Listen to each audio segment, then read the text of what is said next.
Anda nonton film ini, saya punya pesan sederhana. Satu, tolong jadikan film ini sebagai landasan untuk Anda melakukan penghukuman. Saya mau terlibat dalam film ini karena banyak orang yang akan makin paham bahwa memang telah terjadi kecurangan yang luar biasa sehingga pemilu ini tidak bisa dianggap baik-baik saja. Selain diajak oleh figur-figur yang saya hormati, tentu saja film ini dianggap akan mampu mendidik publik betapa curangnya pemilu kita dan bagaimana politisi telah mempermainkan publik pemilih hanya untuk memenangkan kepentingan mereka. Kecurangan ini jangan didiamkan atas nama kelancaran pemilu. Film ini adalah monumen, tagihan, monumen yang akan kita ingat bahwa kita punya peranan besar melahirkan orang yang bernama Jokowi.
Gibran ini belum, feeling politiknya kok belum,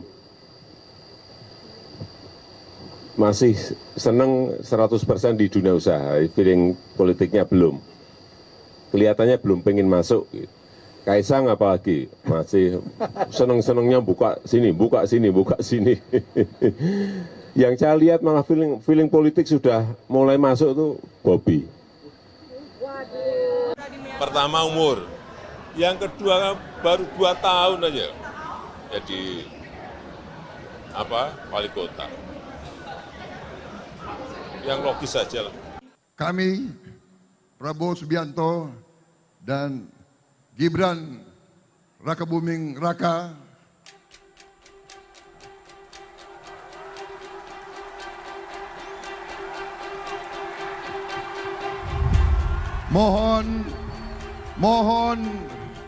mohon doa restu dari seluruh rakyat Indonesia, mengucapkan terima kasih kepada pendukung-pendukung dan pengusung-pengusung kami semuanya. Dan saya ingin di sini menyampaikan, tenang saja Pak, saya sudah ada di sini. Ya, orang tua itu hanya tugasnya mendoakan dan merestui. Jangan terlalu mencampuri urusan yang sudah diputuskan. Bapak setuju nggak kalau Gibran maju? Anak-anak kita. Yang paling penting, presiden itu boleh loh kampanye. Presiden itu boleh loh memihak. Ibu negara Iriana Jokowi mengacungkan 2 jari mengindikasikan keberpihakan kepada pasangan calon presiden dan calon wakil presiden nomor urut 2 Prabowo Gibran. Tahu dalamnya partai seperti apa saya tahu. Partai-partai seperti apa saya tahu. Ingin mereka menuju kemana saya juga ngerti. Informasi yang saya terima komplit. Dari intelijen saya ada. BIN. Dari intelijen di Polri ada BIK. Dari intelijen di TNI saya punya BAIS. Dan informasi-informasi di luar itu. Angka, data, survei, semuanya ada. saya pegang semua, dan itu hanya miliknya Presiden.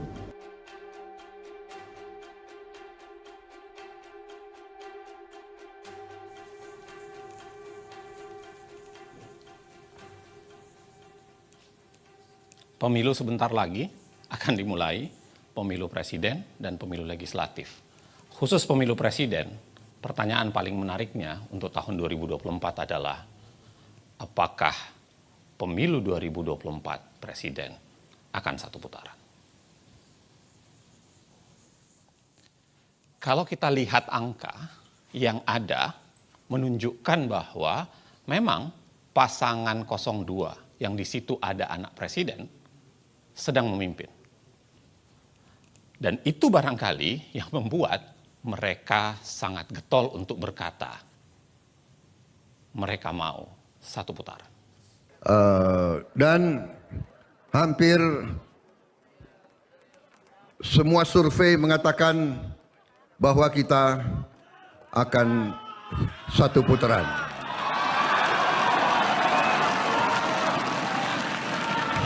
Saudara-saudara, hampir semua survei mengatakan kita sudah satu putaran. Kembali pertanyaannya soal mengapa satu putaran? 2 putaran itu membuat resiko kekalahan bagi orang yang sedang memimpin itu menjadi besar. Sebenarnya, secara ilmu politik dan hukum ketatanegaraan, kita bisa bicara bahwa pertarungan pemilu itu seringkali melahirkan dikotomi antara pro status quo dan pro perubahan. Antara orang yang jualannya adalah melanjutkan yang terdahulu dengan orang yang jualannya adalah ingin melakukan perubahan atau perbaikan secara mendasar. Dikotomi ini bukan khas Indonesia. Bisa terjadi di berbagai belahan negara, bahkan dalam tingkat yang lebih lokal, pernah terjadi dalam konteks Pilkada DKI Jakarta. Kalau Anda lihat Pilkada DKI Jakarta, menurut data survei, secara konstan sebenarnya pasangan Ahok dan Jarot yang kita ketahui didukung juga oleh Presiden Jokowi kala itu, senantiasa secara konstan memenangkan posisi paling atas dari semua survei. Kalau kita lihat hasil putaran pertama, memang Ahok dan Jarot itu memenangkan. Memimpin paling atas, diikuti oleh Anies dan Sandiaga, serta kemudian Agus dan Silviana. Tetapi yang terjadi adalah putaran kedua, keadaan tersebut berbalik. Mengapa berbalik? Karena bersatunya kekuatan pengkritik atau bersatunya kekuatan yang melawan orang yang paling teratas itu, Anies dan AHY seakan-akan memiliki angka penjumlahan antara jumlah suara Anies dan AHY pada saat itu. Itu sebabnya kemudian pasangan lagi-lagi yang didukung oleh Presiden Jokowi, yaitu Ahok dan Jarot, harus kalah. Ada lagi yang harus Anda ingat bahwa ada yang namanya gerakan 4 jari. Gerakan 4 jari itu seakan-akan menjadi tawaran. Seakan-akan menjadi simbol bahwa ke depan dalam Pilpres kali ini adalah penggabungan kekuatan 01 dan 03 melalui gerakan 4 jari atau gerakan 04 ini. Pertanyaannya sebenarnya adalah, apakah syarat satu putaran hanya sekedar soal 50% plus 1? Pendapat Dr. Zainal Arifin Mokhtar sangat benar. Apalagi jika kita amati ketentuan Undang-Undang Dasar 1945. Pasal 6A ayat 3 Undang-Undang Dasar 1945 menjelaskan soal syarat satu putaran bagi seorang calon presiden dapat terpilih. Syaratnya adalah mereka harus memperoleh lebih dari 50% suara dan harus memenangkan sebaran wilayah dari 20 provinsi yang asalnya berasal dari setengah jumlah total provinsi di Indonesia. Yang saat ini sudah 38 provinsi, setengah lebihnya adalah 20 provinsi. Dan setiap kemenangan di 20 provinsi itu harus disertai kemenangan lebih dari 20% suara minimum di setiap provinsi.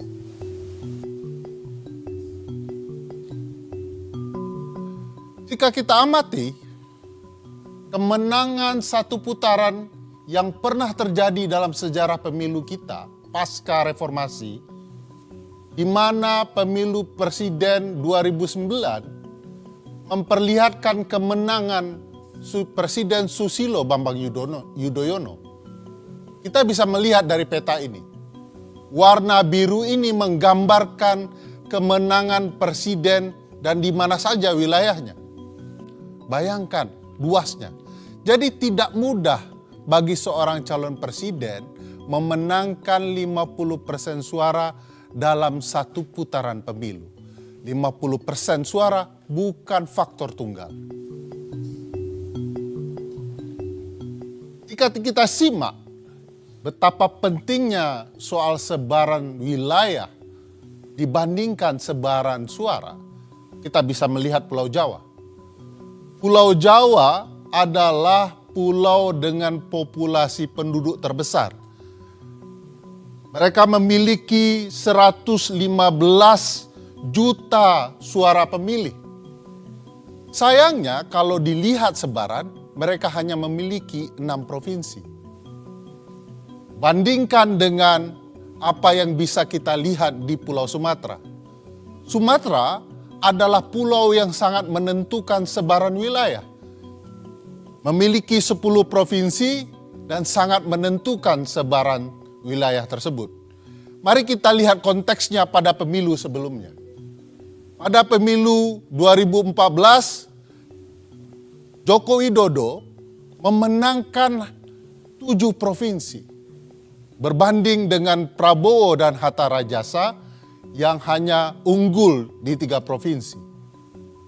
Simak lagi hasil Pilpres 2019. Presiden Joko Widodo ketika itu hanya memenangkan 4 provinsi dan Prabowo berhasil unggul di 6 provinsi. Logika mengatakan jika kedua pihak ini bergabung, maka dengan sendirinya pasangan Prabowo Gibran akan sangat-sangat mendominasi di Pulau Sumatera. Tapi pertarungan tidak sesederhana itu.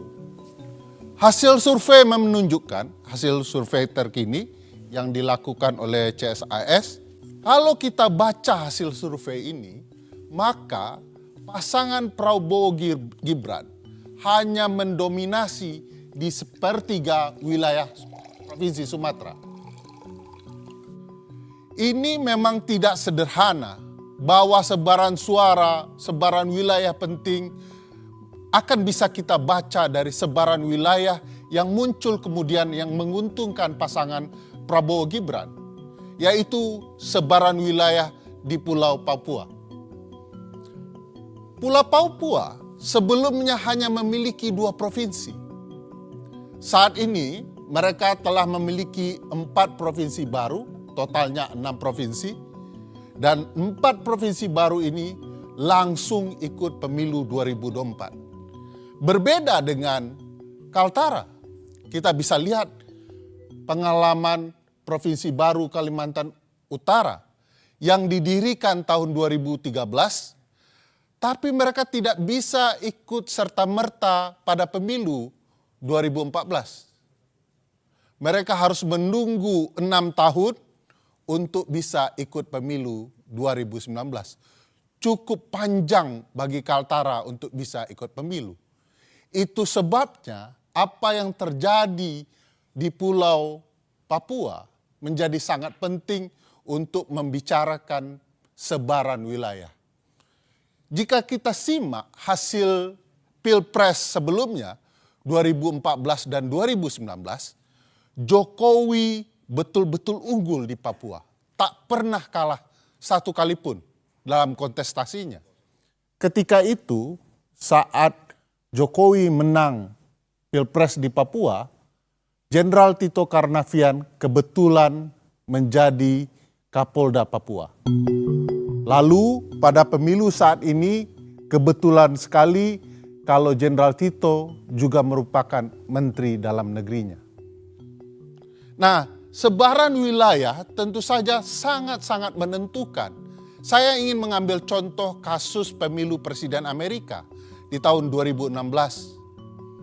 Semua orang tahu bahwa dalam pemilu itu Hillary Clinton memenangkan suara terbanyak, popular vote. Bisa dilihat di peta, sebarannya tidak terlalu banyak, tidak juga menumpuk. Ini menggambarkan kemenangan Hillary di suara terbanyak. Tetapi Hillary tentu saja tidak menang di jumlah sebaran. Bandingkan dengan kemenangan sebaran wilayah yang didapat oleh Donald Trump.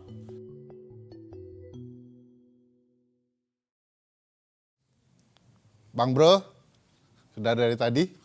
Siap, Alhamdulillah Bang. Sehat Bang.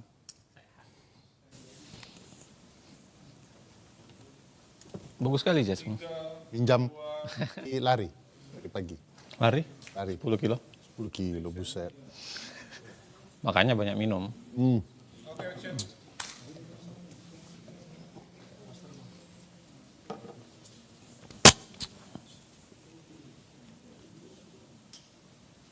Tadi kita bicara soal betapa pentingnya sebaran wilayah. Sekarang kita mau bicara soal siapa penguasa di wilayah tersebut. Semenjak 2021, Presiden Joko Widodo sudah melakukan penunjukan kepada 20 penjabat gubernur di 20 provinsi. Kita bisa lihat di peta ini, warna orange menunjukkan sebarannya dari ujung Indonesia hingga Papua. Presiden berwenang menunjuk penjabat gubernur sekaligus memberikan pengaruh luar biasa dalam penunjukan penjabat bupati dan wali kota. Kewenangannya di Menteri Dalam Negeri yang kemudian mendapat restu dari Presiden. Gambaran ini menunjukkan sebaran penunjukan pejabat bupati wali kota sekaligus gubernur di seluruh Indonesia. Kita bisa lihat sebaran wilayahnya. Warna merah adalah bupati dan wali kota, dan orange adalah gubernur dari seluruh Indonesia. Hanya saja kalau kita lihat peran dari Pak Tito Karnavian sebagai Mendagri dan restu dari Presiden dalam penunjukan penjabat kepala daerah, pada dasarnya mereka tidak mematuhi putusan Mahkamah Konstitusi. Mahkamah menentukan bahwa proses penunjukan pejabat haruslah dilakukan secara terbuka, transparan. Mereka harus kemudian mendengarkan aspirasi pemerintah daerah dan masyarakat daerah, sekaligus taat pembentukan peraturan teknisnya agar penunjukan itu dapat berlangsung dengan fair. Sebab itulah kemudian karena ini melanggar putusan MK, Komisi Informasi Pusat dan Ombudsman Republik Indonesia menyatakan bahwa penunjukan penjabat itu telah melakukan maladministrasi. Seluruh wilayah ini yang terdapat penjabat bupati, wali kota, dan gubernur, kalau kita lihat jumlah daftar pemilih tetapnya adalah sebesar 140 juta suara, yang ekuivalen dengan 50% lebih suara pemilih. Peran penjabat gubernur tentu saja sangat berpengaruh, dan siapa saja mereka. Kalau kita perhatikan orang yang ditunjuk oleh Presiden dan Menteri Dalam Negeri, kita bisa lihat misalnya penjabat Gubernur Jawa Barat, B. Mahmudin. Beliau ini pernah menduduki jabatan sebagai Kepala Biro Kesekretariatan Presiden di 2016. dan kemudian menjadi deputi kesekretariatan presiden di 2021. Lain hal dengan penjabat gubernur Jakarta, sebuah wilayah yang sangat penting, Bapak Heru Budi Hartono merupakan kepala kesekretariatan presiden di 2017. Orang yang sering dibicarakan di berbagai media akhir-akhir ini.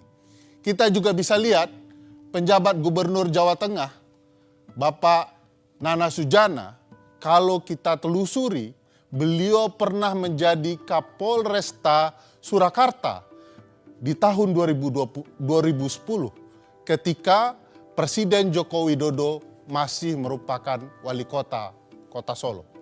Ada peristiwa unik misalnya dalam penunjukan penjabat gubernur Aceh, Ahmad Marzuki. Beliau berdinas di kemiliteran, lalu ditarik ke Kementerian Dalam Negeri. 3 hari setelah penarikan, beliau langsung ditunjuk menjadi penjabat gubernur Aceh.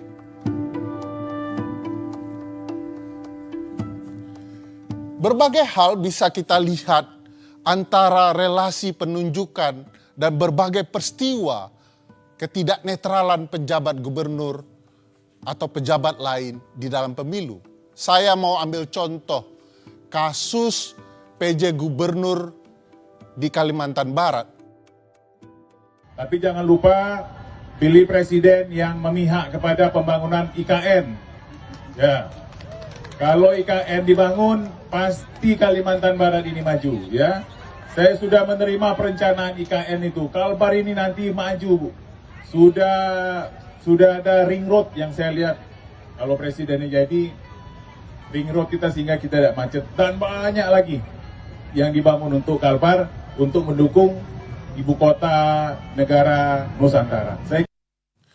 Lain dengan penjabat gubernur Kalimantan Barat, apa yang terjadi dengan penjabat gubernur Bali misalnya, kita bisa melihat bahwa penjabat gubernur melakukan perintah tindakan untuk mencabut berbagai spanduk, baliho, dan poster dari partai tertentu, bahkan calon presiden seperti Ganjar Pranowo. Sikap-sikap tidak netral itu juga terjadi di penjabat bupati dan wali kota. Saya ambil contoh apa yang terjadi dengan penjabat bupati Muna Barat. Video ini bisa menjelaskan. Ini jauh-jauh dari Jakarta hadir langsung di pertemuan kita hari ini. Ya, ini namanya Pak Laude Umar Bonte. Beliau calon anggota DPD RI. Ya. Ingat masyarakat saya, calon anggota DPD RI. Dan beliau adalah salah satu tokoh pemuda kita, orang kita yang ada di Jakarta. Dan beliau juga sebagai ketua relawan Ganjar, pro Ganjar. Ingat, pro Ganjar. Hal yang sama mungkin bisa juga menjelaskan betapa tidak netralnya penjabat gubernur dalam berbagai hal. Misalnya contoh yang menarik apa yang terjadi di Sorong, Papua Barat. Penjabat Bupati Sorong, Yan Piet Moso, menandatangani fakta integritas dengan Kepala Badan Intelijen Daerah. Kesepakatan dalam fakta itu adalah bagaimana dia harus memenangkan calon Presiden Ganjar Pranowo sebesar 60%. Angka yang tidak main-main. Sebenarnya begini, sebenarnya kenapa wewenang kepala daerah itu potensial? Karena lagi-lagi penyalahgunaan terhadap wewenang kepala daerah, khususnya yang PJ itu menjadi sangat mungkin menjadi faktor untuk memenangkan pemilu, khususnya untuk sebaran wilayah. Kalau kita lihat sebenarnya apa saja sih kewenang kepala daerah yang potensial disalahgunakan itu? Yang pertama dan yang paling penting tentu saja adalah soal mobilisasi birokrasi. Yang kedua, bicara soal izin lokasi kampanye, karena kemudian sangat mungkin dipikirkan mana yang boleh berkampanye dan tidak. Dan yang ketiga adalah khususnya memberikan sanksi atau membiarkan kepala daerah yang tidak netral itu tetap menjabat. Kepala desa maksudnya. Kita bisa lihat bagaimana Bobi sebagai seorang kepala daerah di Medan itu menunjukkan sikap yang sebenarnya tidak netral. Dan kemudian sangat mungkin diterjemahkan itu adalah bagian dari upaya memobilisasi birokrasi. Pada saat yang sama, kita juga kita bisa lihat problem dari izin lokasi. Dari potongan ini terlihat ada 6 kampanye Anies yang izinnya mendadak dicabut oleh Pemda. Ribuan kepala desa memadati arena GBK pada Minggu 19 November 2023. Dilansir dari tripunnews.com, ribuan kepala desa tersebut akan mendeklarasikan dukungan kepada pasangan Prabowo Gibran. Masa yang hadir di GBK tergabung dalam organisasi Desa Bersatu. Bapak Prabowo dan Mas Gibran yang sedikit mau merespon. Buat kami tidak terlalu peduli dengan janji-janji calon presiden. Kami lebih peduli pada siapa yang mau peduli dengan desa. Jadi gitu kira-kira teman-teman, saya ucapkan banyak terima kasih. Kita akan lihat nanti apa yang akan disampaikan Mas Gibran. Mudah-mudahan Bapak Prabowo juga hadir, dan saya lihat bapak-bapak petinggi-petinggi kita dan juga banyak yang hadir nih. Nanti mereka memberikan tanggapan. Saya pikir demikian teman-teman semua. Masih soalan daerah, apa yang Anda baru saksikan itu adalah kasus deklarasi Desa Bersatu di GBK. Memang dalam kasus deklarasi Desa Bersatu awalnya ada perdebatan soal apakah itu ditujukan untuk dukungan terhadap paslon tertentu atau tidak. Tetapi pada dasarnya kalau kita lihat mengapa deklarasi Desa Bersatu itu menjadi sangat seksi di mata publik, sebenarnya karena magnitudenya tidak sederhana. Walaupun hanya ada 8 asosiasi desa di situ, tetapi kalau kita jumlah 8 asosiasi desa itu pada dasarnya itu meliputi sekitar 81 juta suara dari jumlah DPT yang ada di Republik ini. Artinya kurang lebih adalah 1/3 dari jumlah DPT yang ada. Nilai dan menetapkan telah terjadi dugaan pelanggaran terhadap pelaksanaan kegiatan tersebut. Upaya tersebut direncanakan untuk deklarasi terhadap salah satu pasangan calon presiden dan wakil presiden. Akan tetapi mendekati hari H, berdasarkan pertimbangan dan koordinasi, acara tersebut dikembalikan pada konsep semula, yaitu silaturahmi nasional, sehingga tidak ada acara deklarasi. Walaupun pada pelaksanaannya masih saja terdapat di antaranya name tag dan narasi dari MC yang bersifat deklarasi atau keberpihakan. Lagi-lagi, desa adalah wilayah pertarungan. Tetapi kemudian apa yang dinyatakan oleh Bawaslu sebenarnya sudah mengklarifikasi pada dasarnya bahwa apa yang dilakukan di kasus deklarasi Desa Bersatu itu adalah sebuah pelanggaran. Nah, menjadi menarik, apa sebenarnya wewenang kepala desa yang potensial disalahgunakan terkait dengan pemilu sehingga magnitud 81 juta tadi itu paling tidak dari 8 asosiasi desa itu menjadi penting untuk dikuasai. Setidaknya ada 4. Ada 4 wewenang kepala desa yang sangat potensial disalahgunakan terkait pemilu. Mulai dari 1 data pemilih, karena berkaitan dengan data pemilih. Yang kedua berkaitan dengan penggunaan dana desa. Kita ketahui dana desa jumlahnya menjadi belakangan ini.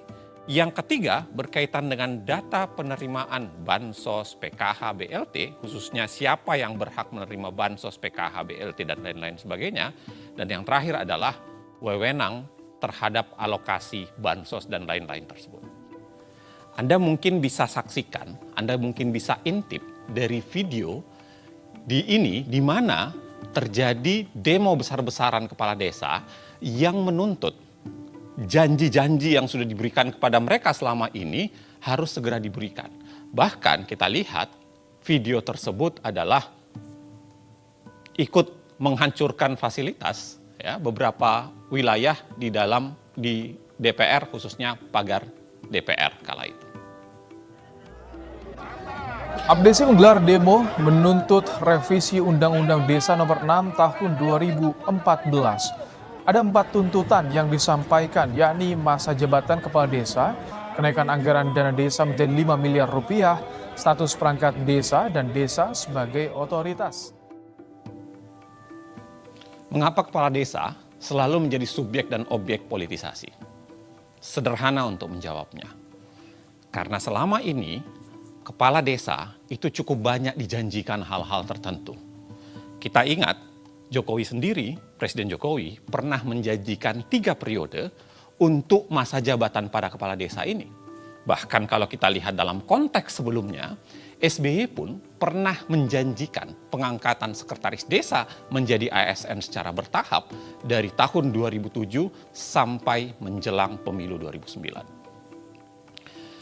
Selain itu, kalau kita lihat dari data ini menunjukkan bahwa kasus-kasus penyelewengan dana desa itu sangat mungkin dikonversi menjadi alat tukar dukungan politik. Kalau Anda lihat, bayangkan dari begitu banyak sektor tindak pidana korupsi di sepanjang tahun 2022, terbesar itu adalah APBD desa, anggaran pendapatan dan belanja desa. Dan itu sangat mungkin dikonversi lagi-lagi, sangat mungkin menjadi bagian upaya untuk menekan dan dijadikan upaya untuk dukungan politik dengan imbalan tidak melanjutkan proses bermasalah dari kepala desa tersebut. Hal lainnya, Anda bisa lihat barangkali kami merekam kesaksian kepala desa yang mengaku diminta untuk memenangkan pasangan calon tertentu oleh pihak yang berbeda. Juga terkait dengan penyaluran bansos dana desa, dan ini sebenarnya menjadi gambaran betapa pemerintahan desa itu sering ditekan. Jadi ada 2 tekanan sebenarnya, ada dari 02 juga ada dari 03. Kalau yang dari 03 itu arahan langsung dari bupati untuk memenangkan, dan targetnya adalah satu desa itu minimal 50% plus 1 kemenangan untuk paslon 03. Itu melalui camat menghubungi paguyuban kepala desa. Yang dimenangkan itu mulai dari capres, dan juga ada target dari caleg. Kalau yang dari 02 itu tiba-tiba 1 minggu sebelumnya kepala desa dikumpulkan untuk membentuk teknis penyaluran bantuan beras. Itu sangat tiba-tiba, dan datanya itu entah dari mana, itu tidak sesuai dengan data kemiskinan desa. Akhirnya juga menjadi polemik di desa. Itu yang bantuan dari pemerintah. Kemudian di hari yang sama saya dihubungi anggota kepolisian untuk meminta izin akan menggunakan balai desa untuk deklarasi 02. Waktu ada berita beberapa kepala desa yang tersangkut korupsi, tiba-tiba 3 kabupaten lain menjadi sasaran. Itu kita senantiasa diawasi Polda. Bahkan ketika kami dikejar laporan, kita harus menyiapkan laporan selama 2021 sampai 2023. Kita tiba-tiba diminta untuk menyiapkan laporan karena akan ada indikasi diperiksa oleh Polda. Ini juga kami semua kepala desa di paguyuban itu juga bingung. Akhirnya kan yang repot kami sendiri karena itu tidak sesuai dengan data kebutuhan di desa. Ya, memang kasihan mereka. Kepala desa itu dengan tidak ada pengawasan di daerah, mereka seringkali ya menjadi permainan, dan dalam pertarungan gajah kan memang seringkali rumput yang terinjak-injak kan, dan mereka yang terinjak-injak seringkali. Gitu. Korbannya lah ya. Iya.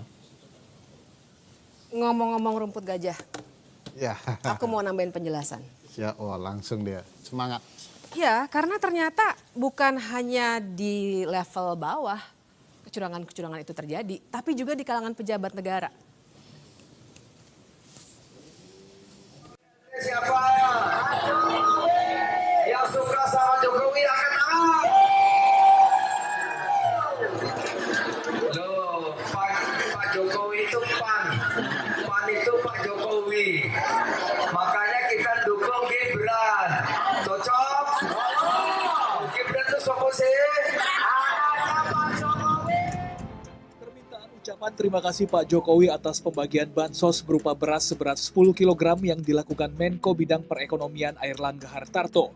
Pembagian bansos kepada warga Mandalika di Lombok, Nusa Tenggara Barat tersebut dilakukan pada 14 Januari lalu. Jadi tolong Ibu bicara terima kasih Pak Jokowi, tolong direkam. Bisa? 1, 2, 3. Hari-hari ini kita memang seringkali melihat begitu banyak bansos atau bantuan sosial dibagi-bagikan.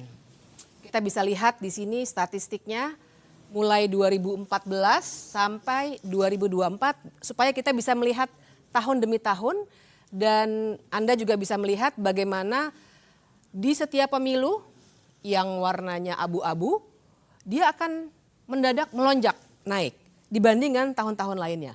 Kecuali tentu saja pada 2020 sampai 2022 di mana kita mengalami pandemi COVID-19. Tapi bahkan kalau dibandingkan dengan itu pun tetap pemilu 2024 ini ternyata menunjukkan angka yang sangat tinggi, hampir mencapai 500 triliun. Kalau kita lihat bagaimana sebaran dan kecepatan pemberian bansos atau bantuan sosial, memang kita akan melihat bagaimana pemberian bansos ini biasanya meroket, push, ketika terjadi pemilu. 2008 santai, kemudian 2009 terjadi kenaikan, 2013 menjelang 2014 mulai rapat, kemudian 2019 kelihatan kerapatannya, kita semua bisa melihat di sini, sampai dengan pemilu 2024. Begitu rapat dan begitu banyak. Di sini tiba-tiba keluar berbagai macam bantuan sosial yang diberikan oleh pemerintah. Bahkan kita bisa lihat bagaimana baru bulan Januari kita sudah menghabiskan 78,06 triliun untuk bantuan sosial. Di sini kita juga bisa melihat beberapa detail bantuan sosial itu. Kita bisa lihat ya angkanya di atas. Dari 496,8 triliun menjadi 508 triliun. 508 triliun ini sebagiannya memang belum dialokasikan, tapi sudah direncanakan untuk dialokasikan sampai dengan 2024 ini. Kita lihat detailnya misalnya bansos sembako yang mencapai 18,8 juta kepala keluarga. Kemudian kita juga bisa melihat yang angkanya besar dan beberapa kali dibicarakan, yaitu beras 10 kg per kepala keluarga yang mengcover 22 juta kepala keluarga. Yang juga angkanya signifikan dan banyak dibincangkan adalah bantuan langsung tunai, 18 juta kepala keluarga akan mendapatkannya. Di sini kita lagi-lagi bisa melihat bagaimana bantuan sosial ini meroket menjelang pemilu, ya, dan kita bisa melihat bagaimana kemudian bansos ini dipergunakan secara berlebih-lebihan dan melebihi apa yang dilakukan pada saat pandemi COVID-19. Tidak hanya bantuan sosial, pemerintah juga mengeluarkan kebijakan populis lainnya. Misalnya gaji PNS, TNI, dan Polri termasuk PPPK yang naik 8% pada 2024.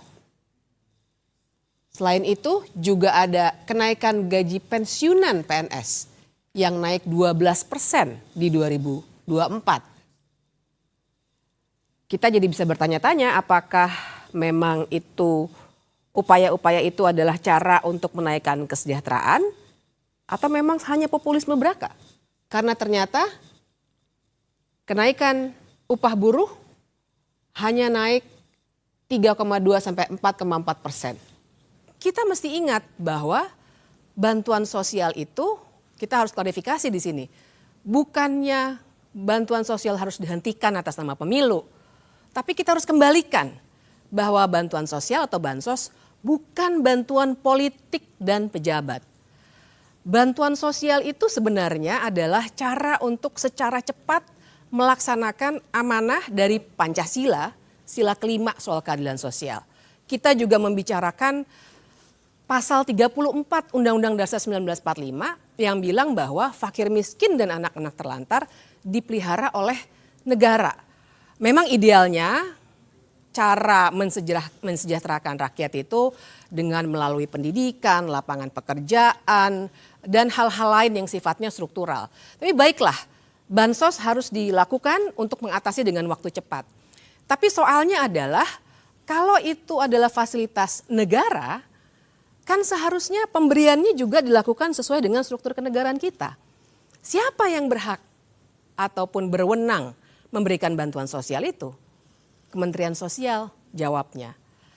Uniknya ternyata sebenarnya data Kementerian Sosial yang namanya data kesejahteraan terpadu tidak digunakan. Barangkali kebetulan Menteri Sosial kali ini ada dari PDI Perjuangan yang sedang berseberangan dengan penerus Jokowi. Bicara soal bantuan sosial lagi-lagi kita akan lihat penyebarannya yang luar biasa. Dalam waktu 2 bulan, ini semua 2 bulan dilaksanakannya, kita bisa melihat di mana saja penyebaran bantuan sosial itu dilakukan. Mulai dari Serang sampai dengan di sebelah sini, terkumpul di sini.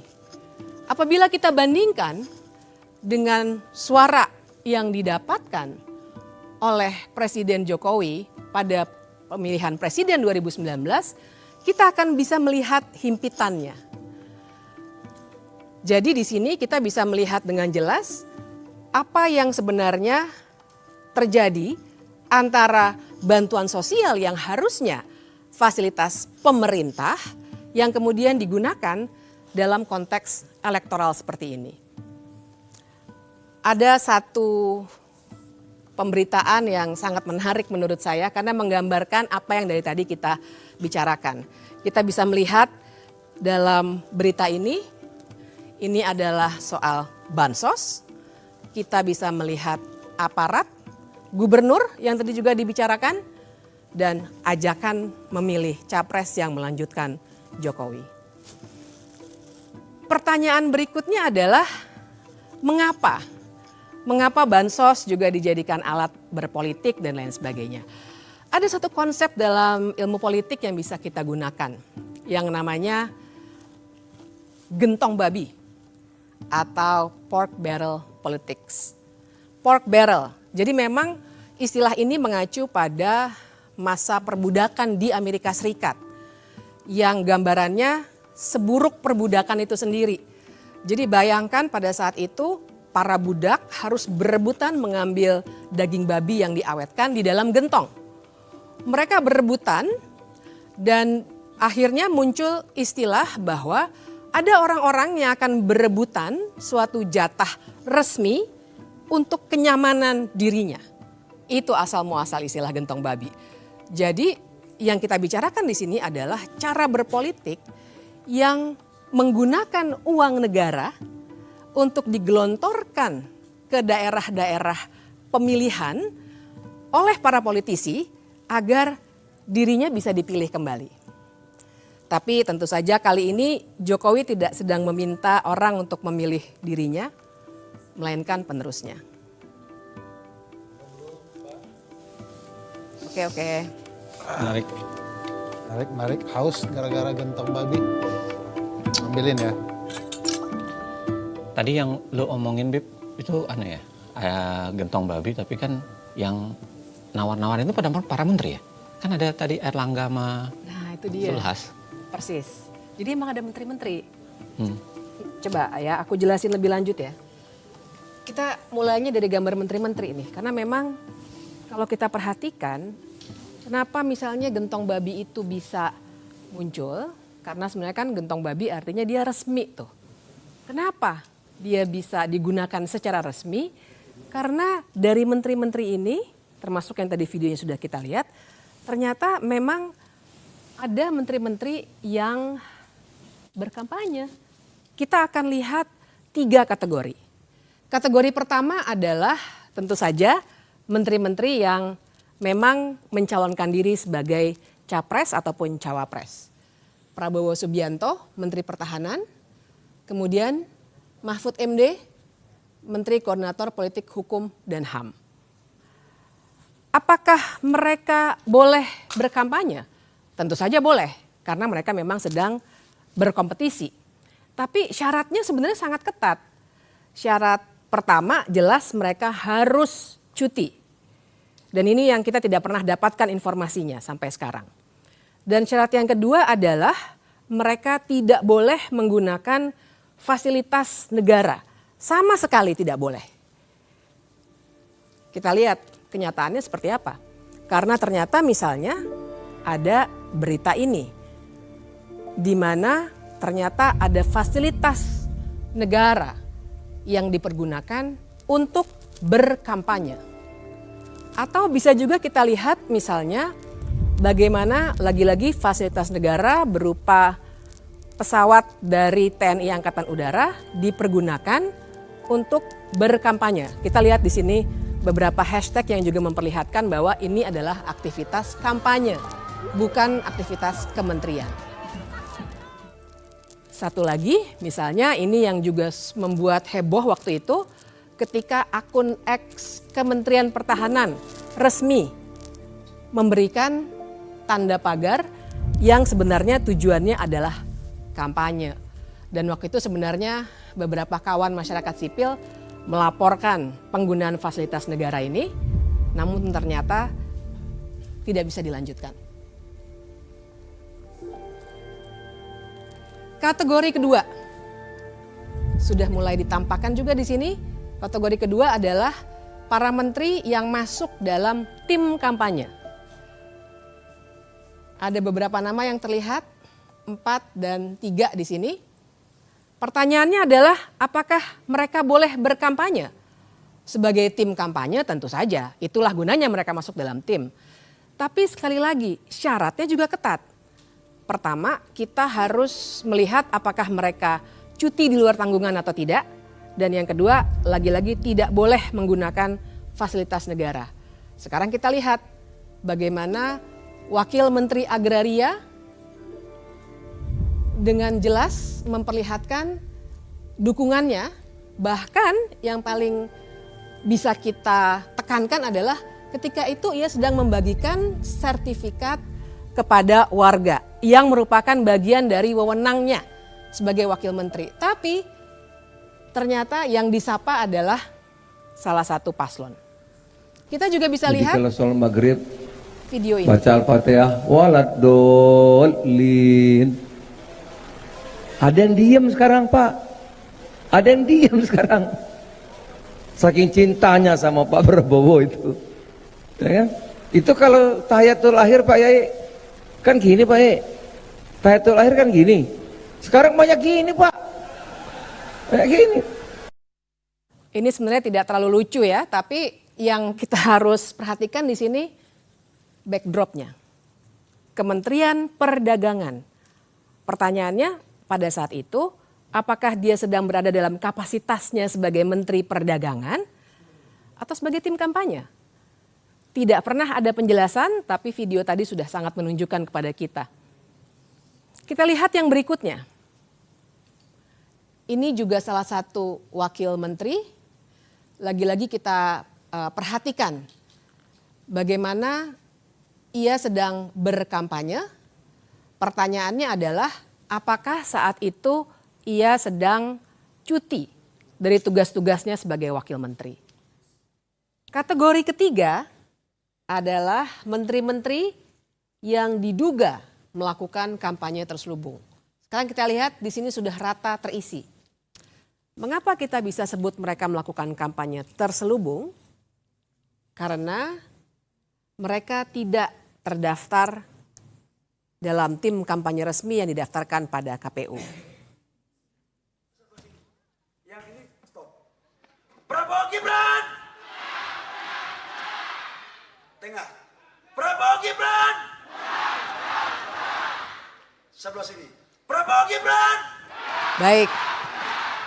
Sebelah sini. Di sini bisa kita lihat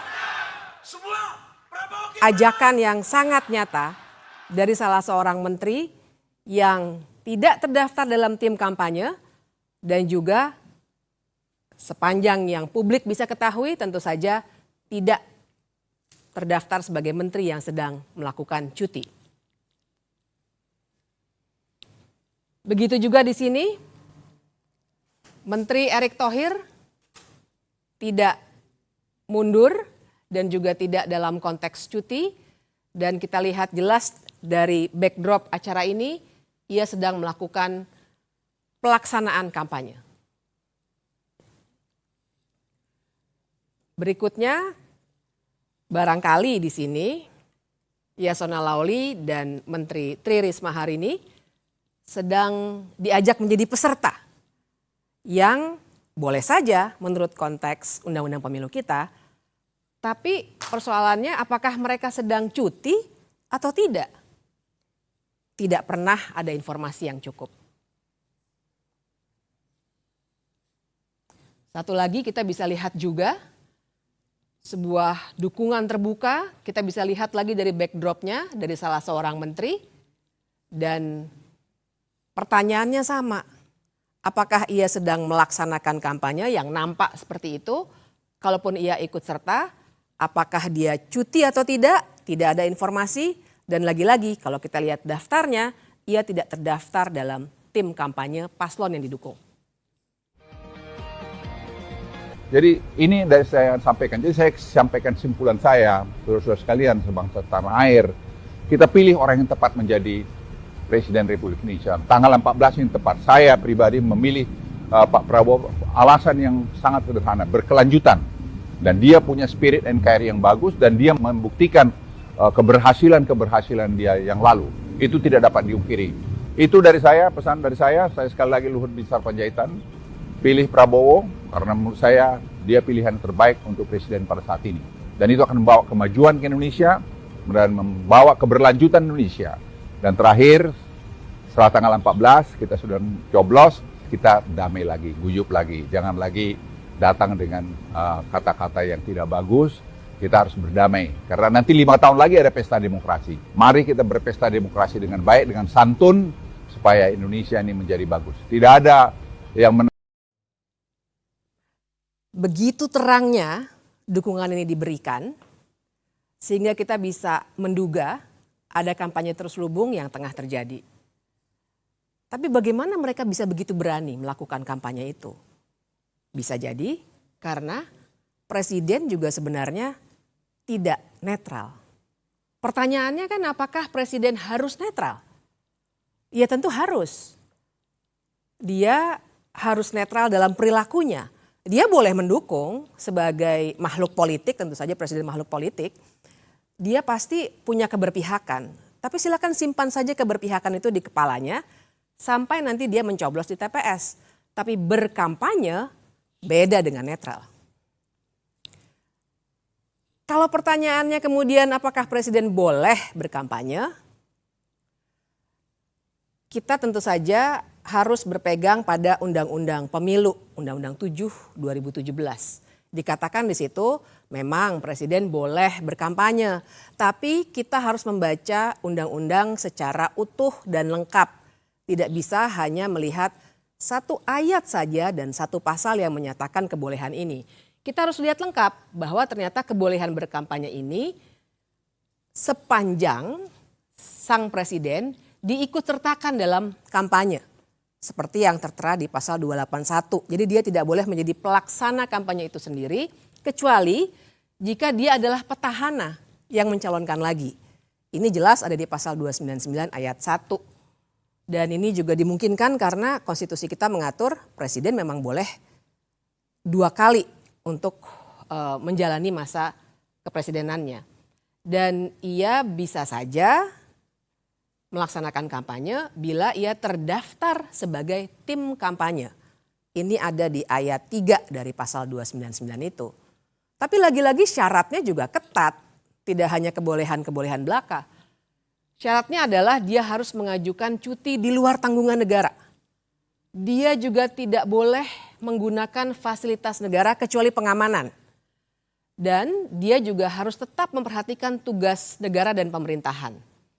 Tapi yang paling penting, semuanya pejabat negara, menteri, apalagi presiden sebenarnya dilarang melakukan tindakan yang merugikan ataupun menguntungkan salah satu paslon.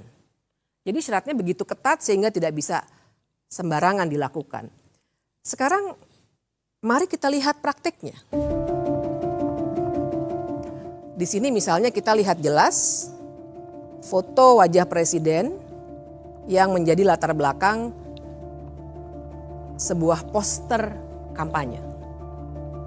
Kita juga bisa melihat yang berikutnya, lagi-lagi foto presiden ada untuk meminta orang-orang berkumpul dan melakukan konsolidasi akbar untuk sebuah partai.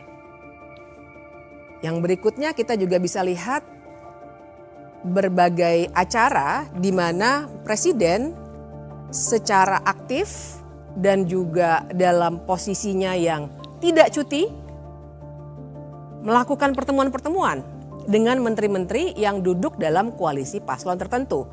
Perbandingannya adalah mengapa menteri-menteri lainnya yang tidak tergabung dalam paslon tertentu itu tidak mendapat perlakuan yang sama.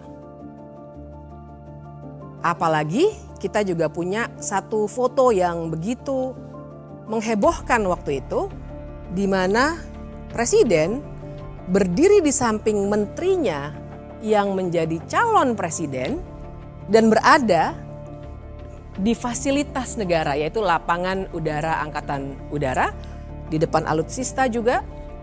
Ia menyatakan dengan tegas bahwa presiden boleh berkampanye. Masih bicara fasilitas negara, kita juga bisa melihat mobil kepresidenan digunakan untuk mengkancungkan tanda dukungan. Sekarang semua penyalahgunaan wewenang ini, siapa yang sebenarnya bisa menindak? Kita punya Bawaslu.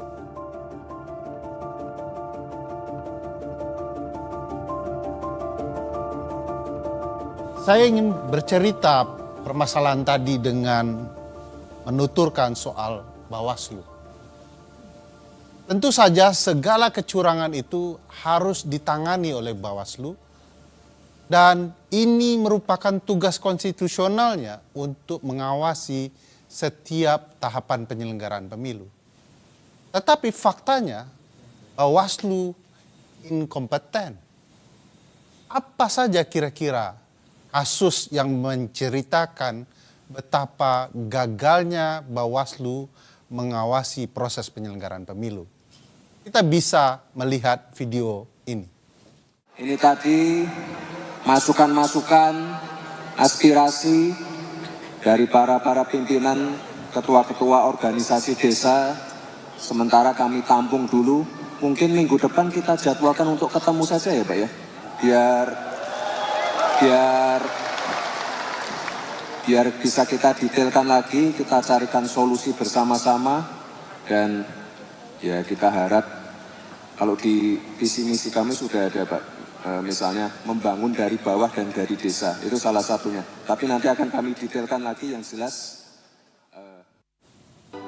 Nilai dan menetapkan telah terjadi dugaan pelanggaran terhadap pelaksanaan kegiatan tersebut. Upaya tersebut direncanakan untuk deklarasi terhadap salah satu pasangan calon presiden dan wakil presiden. Akan tetapi mendekati hari H, berdasarkan pertimbangan dan koordinasi, acara tersebut dikembalikan pada konsep semula, yaitu silaturahmi nasional, sehingga tidak ada acara deklarasi. Walaupun pada pelaksanaannya masih saja terdapat di antaranya name tag dan narasi dari MC yang bersifat deklarasi atau keberpihakan. Bawaslu hanya berani memberikan sanksi teguran, padahal nyata-nyata harusnya terdapat sanksi yang menjerakan agar peristiwa tidak berulang. Saya ingin juga memperlihatkan sebuah video yang menarik soal ketidakberanian itu. Berikut videonya.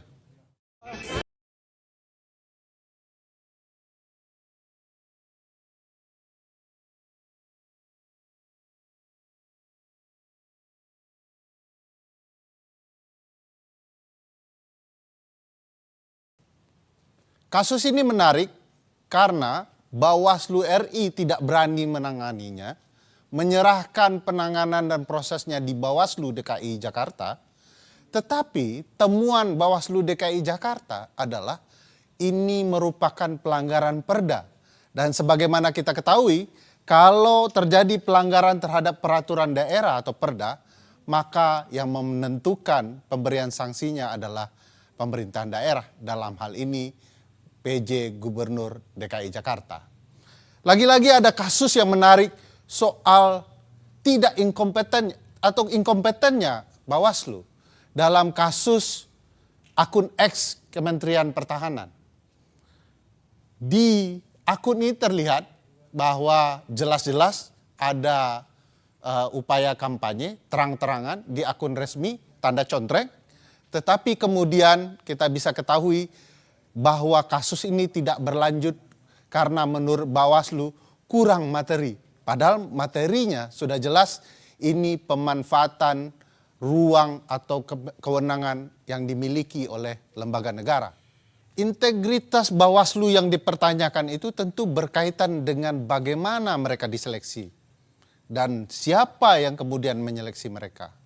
Salah satu yang menjadi figur sentral adalah Ketua Pansel Dr. Juri Ardiantoro. Beliau adalah Pansel Bawaslu yang kemudian kita ketahui merupakan tim sukses Jokowi di Pilpres 2019. Dan bahkan kita juga mengetahui juri adalah saat ini menjadi anggota TKN 2024 yang mengusung pasangan Prabowo Gibran. Kalau kita simak lebih jauh, bahkan Juri Ardiantoro pernah menjadi anggota Kepala Staf Presiden, KSP. Dan kita mengetahui relasi ini mempertegas hubungan Juri dan Jokowi. Kita bisa lihat Juri merupakan komisioner KPU 2012-2017 di mana Presiden Jokowi terpilih dalam pemilu Presiden 2014. Dan di tengah waktu dia kemudian ditunjuk menjadi Ketua KPU 2016-2017. Saya punya pengalaman menarik soal proses seleksi itu. Sebagai salah satu anggota di sebuah WhatsApp group teman-teman kepemiluan, beredar screenshot dan berbagai foto-foto yang kemudian membangun kecurigaan bahwa proses seleksi Bawaslu sudah ditentukan jauh hari sebelum kelolosannya. Dalam grup itu beredar screenshot foto-foto yang memperlihatkan nama-nama anggota Bawaslu yang lolos. Nama-nama itu disandingkan dengan nama-nama partai. Dan kita lihat bahwa nama-nama yang sama kemudian terpilih menjadi anggota Bawaslu di 4 hari kemudian. Apakah ini sebuah ketidaksengajaan? Memang perlu penelusuran lebih jauh. Tetapi ini menarik memperlihatkan bagaimana proses pemilihan mereka ternyata ada keraguan di mata publik. Mereka diragukan integritasnya, padahal semestinya sebagai penyelenggara pemilu mereka non-partisan. Disebut di dalam Undang-Undang Dasar mereka harus mandiri. Masalah yang terjadi di Bawaslu tidak sendirian. Sebagai penyelenggara pemilu, KPU juga memiliki masalah yang sama. Soal KPU saya ingin seseorang menjelaskan lebih jernih. Mungkin Dr. Uceng yang punya pengalaman soal ini bisa menuturkan.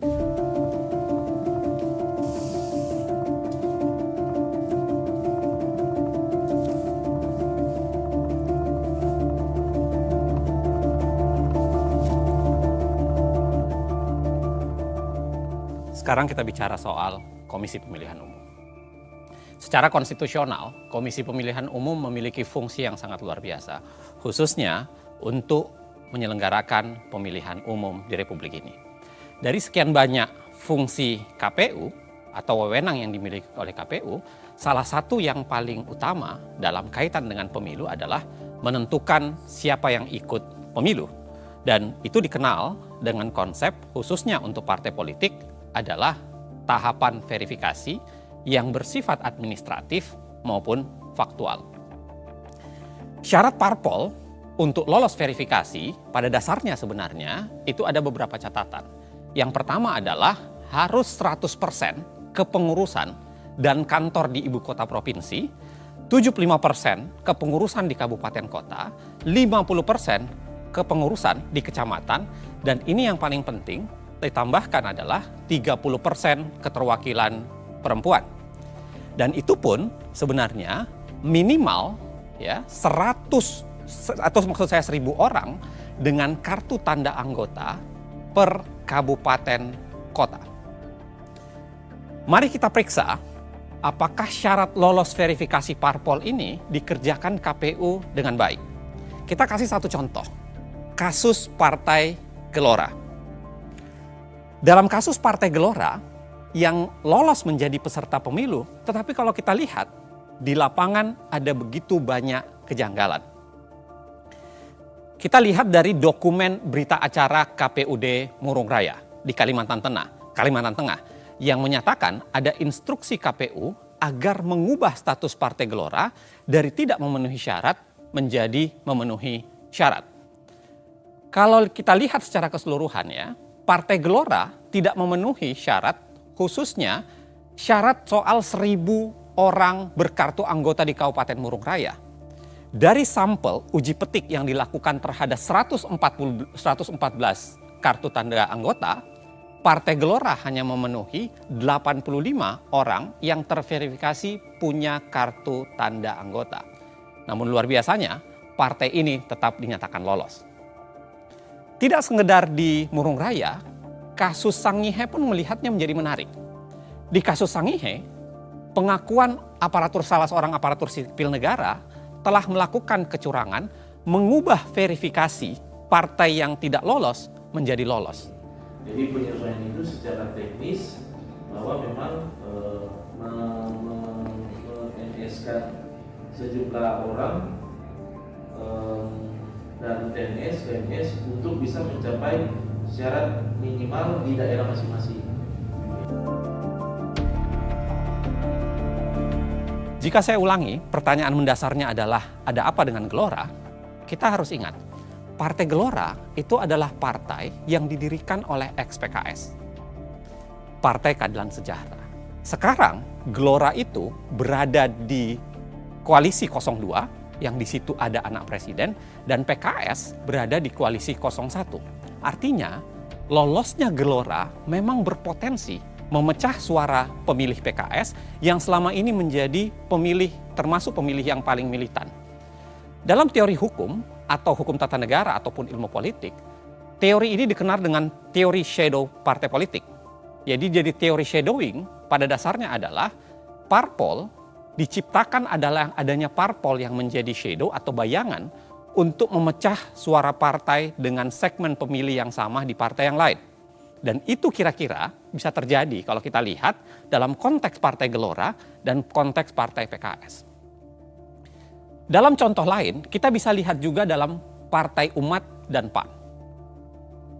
Kedua-duanya sebenarnya Partai Umat dan PAN ini berebut suara Muhammadiyah. Kita juga tahu Partai Amanat Nasional itu berada di koalisi 02 dan Partai Umat itu berada di koalisi 01. Nah, di sini kami punya rekaman bagaimana staf KPU diperintahkan untuk tidak meloloskan Partai Umat. Sedangkan arahan pimpinan supaya ini partai-partai ini aman kecuali satu tuh Partai U itu. Nah, kita tidak bisa menutup ke mata bahwa ini data-data mereka nih mereka asal masuk saja. Benar, Bu. Yang penting dia bisa memenuhi 100% kemarin. Iya.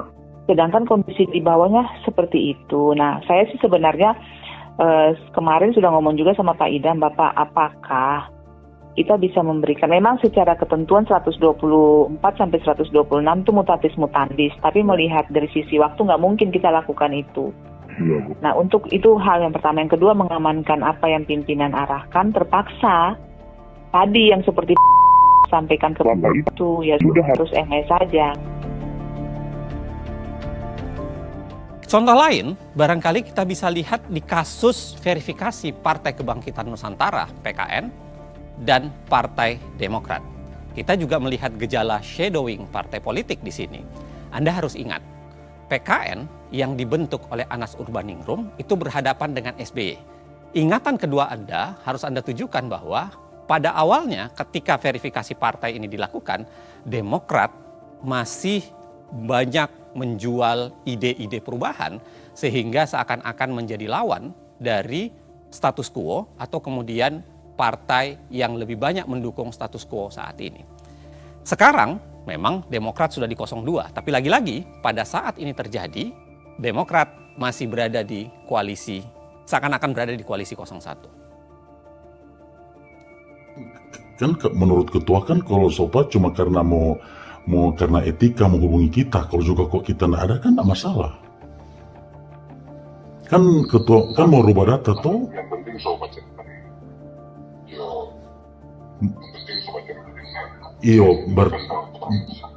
berarti ini mau manipulasi data dan ketua.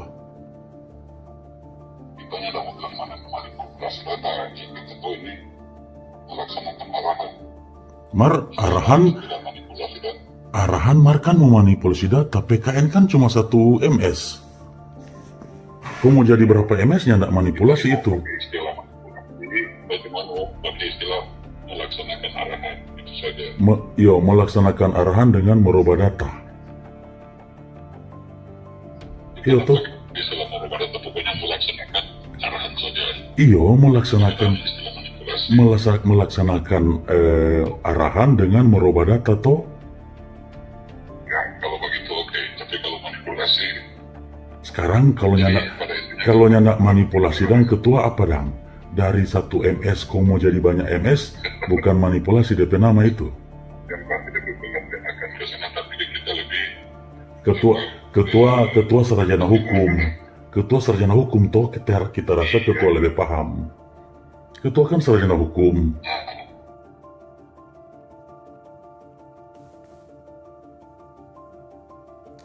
Kasus KPU Minahasa Utara yang tadi Anda lihat sebenarnya itu menggambarkan betapa ada problem di sana. Tetapi menariknya memang sampai saat ini agak sulit kemudian melakukan verifikasi lagi terhadap kasus itu. Karena kita harus ingat Ketua KPUD Minahasa Utara sudah meninggal dunia pada bulan Juni 2022 akibat serangan jantung.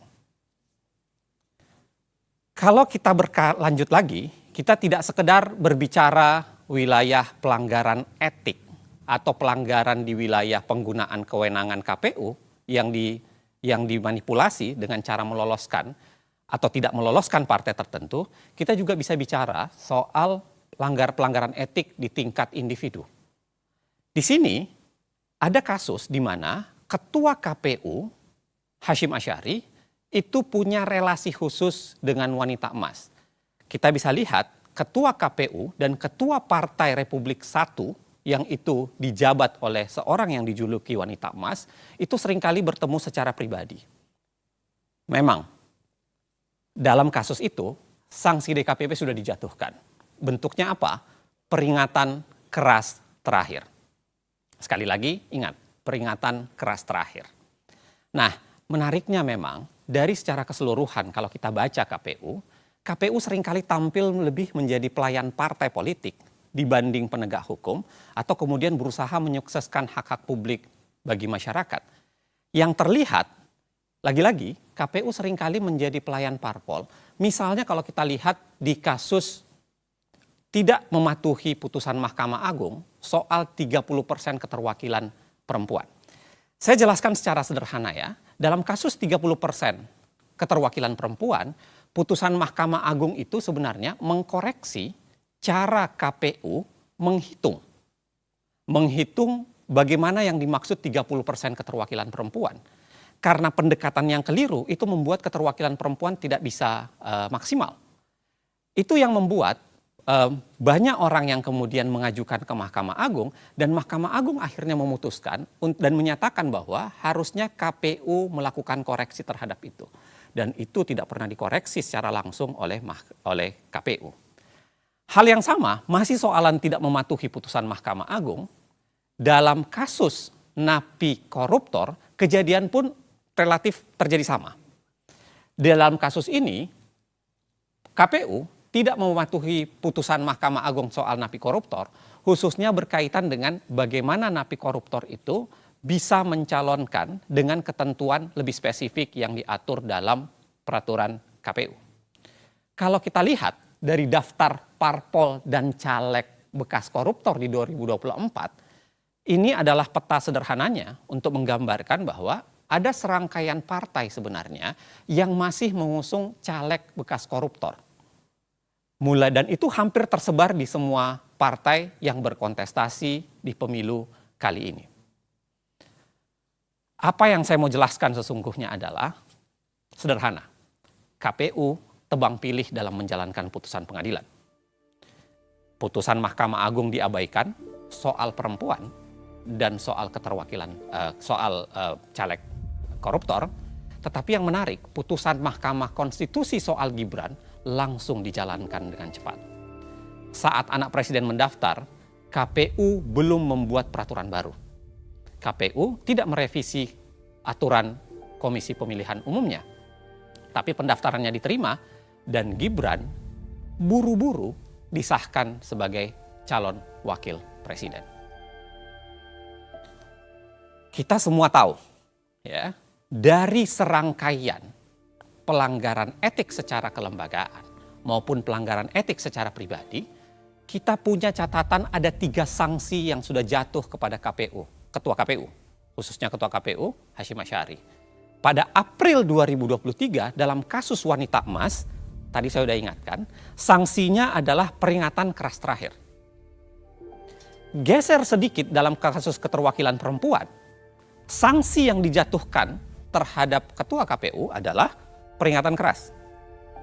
Dan lanjut lagi di Februari 2024 di kasus pencalonan anak presiden dengan jalur khusus itu, dengan jalur cepat itu, sanksi yang dijatuhkan adalah peringatan keras terakhir. Kadang-kadang ini memang membingungkan. Apa maksud kata peringatan keras terakhir itu? Apakah setelah terakhir di bulan April masih ada terakhir di bulan Februari 2024? Sederhana untuk menggambarkannya, sebenarnya ada apa dalam konstruksi kita membangun sistem penegakan hukum dalam wilayah pelaksanaan pemilu di Republik ini. Tapi yang paling penting sebenarnya, saya mau bilang bahwa keputusan DKPP dan apa yang terjadi di KPU, apa yang terjadi di Bawaslu, dan semua drama yang terjadi belum puncaknya. Ada lembaga yang namanya Mahkamah Konstitusi sebagai tembok pertahanan terakhir dalam menegakkan konstitusionalisme di Indonesia, dan ternyata dia ikut dalam proses bermasalah itu.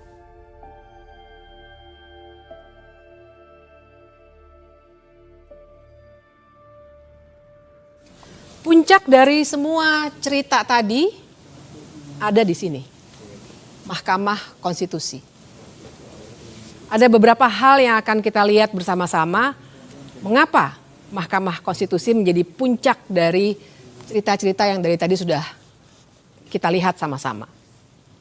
Yang pertama, kita melihat ada kontradiksi di Mahkamah Konstitusi. Bayangkan sebuah pagar untuk memagari pencalonan presiden dan wakil presiden. Di satu sisi, untuk syarat mencalonkan yang berupa ambang batas pencalonan presiden atau presidential threshold, 31 kali, 31 ditolak oleh Mahkamah Konstitusi dengan berbagai alasan. Tapi ketika ada syarat lain yang diminta untuk diubah, tiba-tiba Mahkamah Konstitusi membuka pintu lebar-lebar hanya 1 kali permohonan. Apalagi kita harus ingat, cara untuk mengubah undang-undang melalui Mahkamah Konstitusi sebenarnya adalah cara yang dalam tanda kutip instan. Karena harusnya perubahan undang-undang dilakukan oleh pembentuk undang-undang sesuai pasal 20 Undang-Undang Dasar 1945. Dan kita juga akan melihat adanya konflik kepentingan. Jangan lupa kita juga nanti akan melihat bagaimana pendapat hukum 9 hakim konstitusi yang akan sangat menarik untuk kita gali. Yang kelima, semua permohonan yang diajukan untuk persoalan yang sama ditolak kecuali 1 dan sangat spesifik. Yang keenam, putusan itu juga langsung berlaku.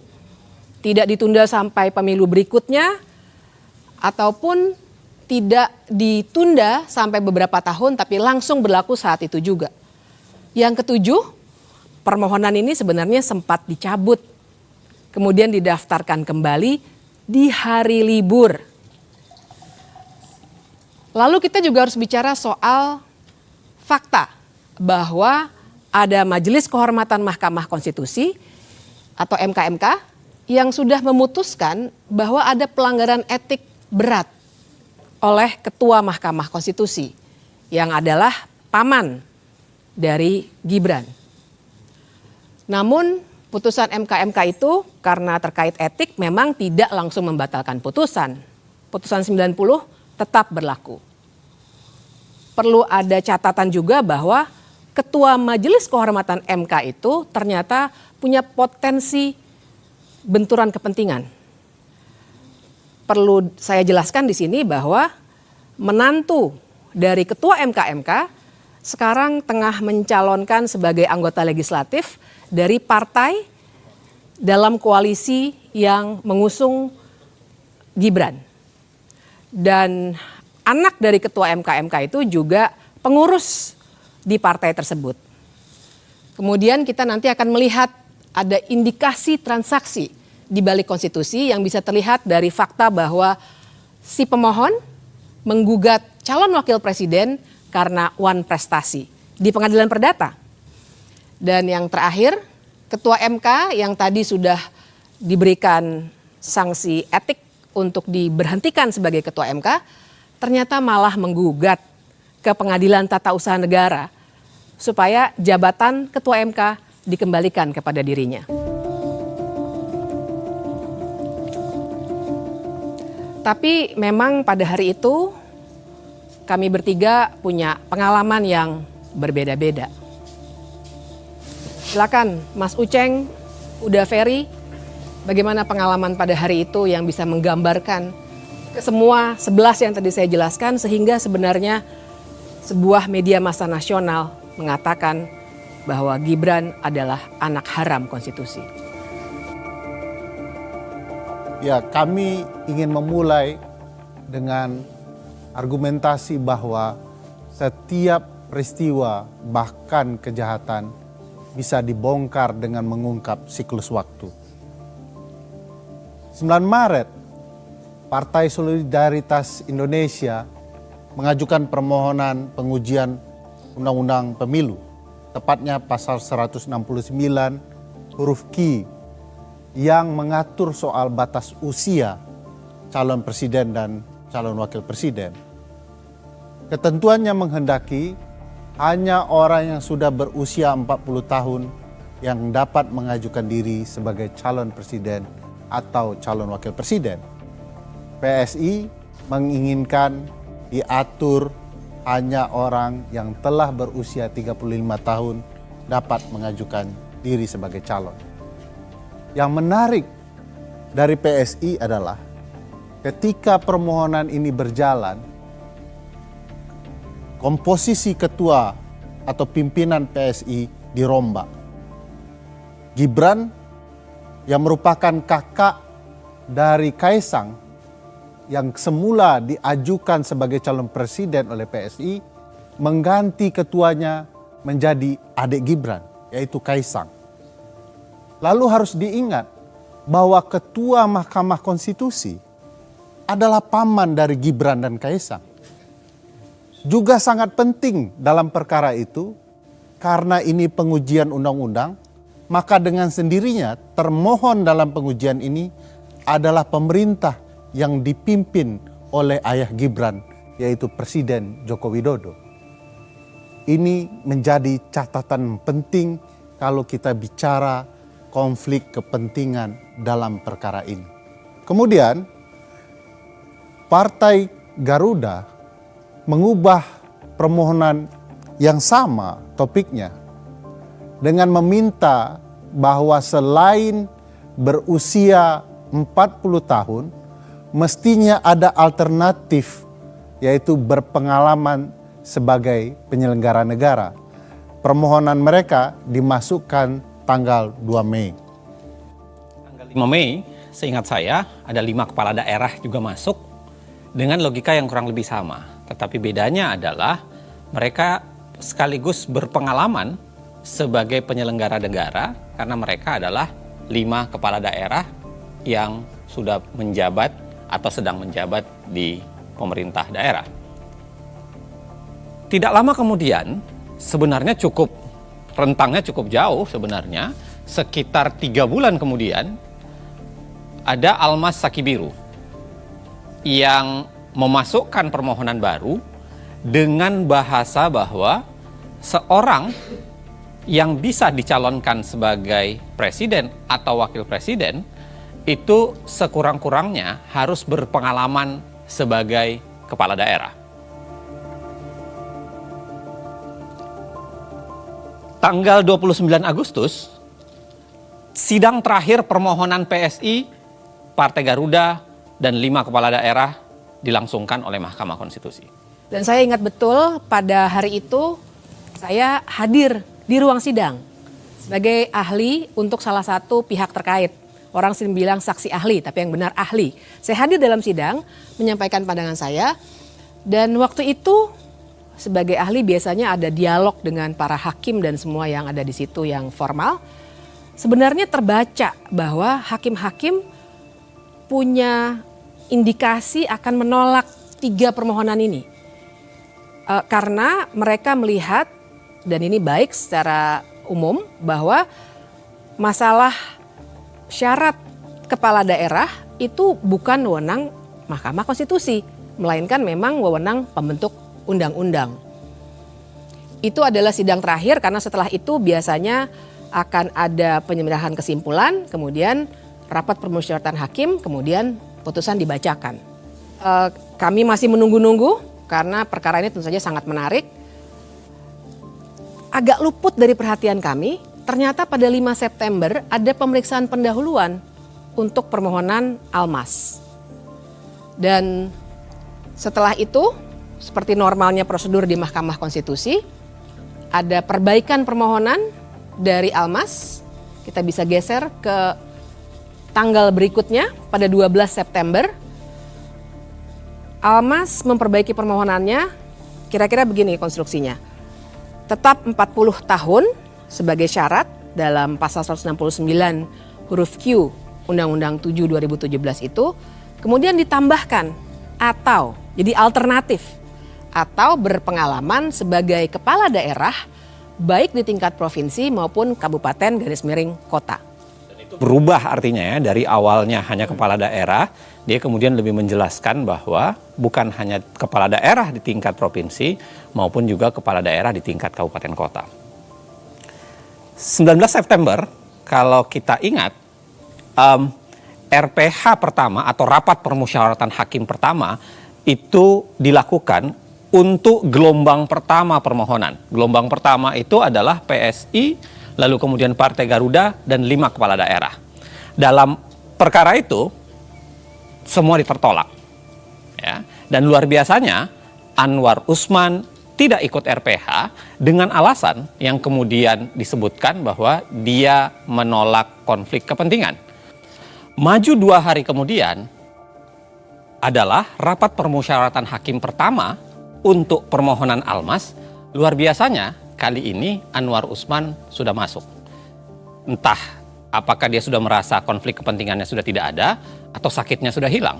Tapi pada saat yang sama Anwar Usman sudah ikut RPH di tanggal 21. Menariknya kembali, 8 hari setelah itu, di tanggal 29 September terjadi peristiwa kunci dalam kasus ini.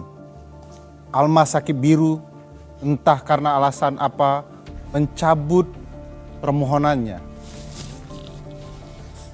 Sehari kemudian permohonan Almas dimasukkan kembali. Padahal itu hari Sabtu, hari libur. Dan Ketua Mahkamah Konstitusi berkantor serta meminta panitera untuk masuk kerja. Biasanya kalau dicabut bukannya dikeluarkan penetapan. Ya, itu uniknya perkara ini. Sehingga disebut kunci. Seharusnya ketika penetapan atau pencabutan dilakukan, penetapan dikeluarkan, dilakukan pembacaan sidang penetapan pencabutan perkara. Anehnya itu tidak terjadi. Malah kemudian digelar sidang yang berbeda di tanggal 3 Oktober. Disebut berbeda karena sidang ini disebut sebagai sidang konfirmasi permohonan. Almas kemudian menyatakan bahwa sebenarnya dia tidak punya keinginan mencabut, tetapi itu keinginan kuasa hukumnya. Dan pada saat yang sama, sidang konfirmasi permohonan tidak ada dalam hukum acara. Di dalam hukum acara MK. Jadi ini disebut unik karena memang tidak terdapat di dalam hukum acara Mahkamah Konstitusi. Nah, setelah praktik tidak ada dalam hukum acara itu, karena kasus Almas tetap dilanjutkan, atau permohonan Almas tetap dilanjutkan, masuklah RPH kedua permohonan Almas. Lagi-lagi Anda masih ingat bahwa di situ Anwar Usman masih ikut di RPH. Maju 4 hari kemudian, RPH ketiga untuk permohonan Almas kembali dilakukan. Ini juga menarik, Mas Ferry dengan Mbak Bibip. Biasanya RPH berulang kali itu adalah tanda bahwa permohonan itu memang jelimet. Atau ada pertarungan perkara yang penting, atau barangkali karena memang pemohon menghadirkan sebuah logika yang canggih dan pembuktian yang luar biasa. Tapi kalau kita lihat Almas, saya tidak cukup yakin dengan itu. Karena kalau kita lihat permohonan Almas, Anda bisa bayangkan alat buktinya ada 3. Satu adalah KTP-nya Almas, yang kedua adalah fotokopi Undang-Undang 7 2017, dan yang ketiga adalah dokumen Undang-Undang Dasar. Jadi tidak ada sebenarnya logika argumentasi yang memadai untuk diperdebatkan secara hukum. Kalau kemudian menjadi menarik kalau kemudian harus ada 3 RPH untuk membahas permohonan Almas. Nggak ada sidang ya, Bang Uceng? Sama sekali tidak ada sidang. Jadi nggak ada saksi, nggak ada ahli. Tidak ada sidang. Jadi tidak pernah dibuka sidang.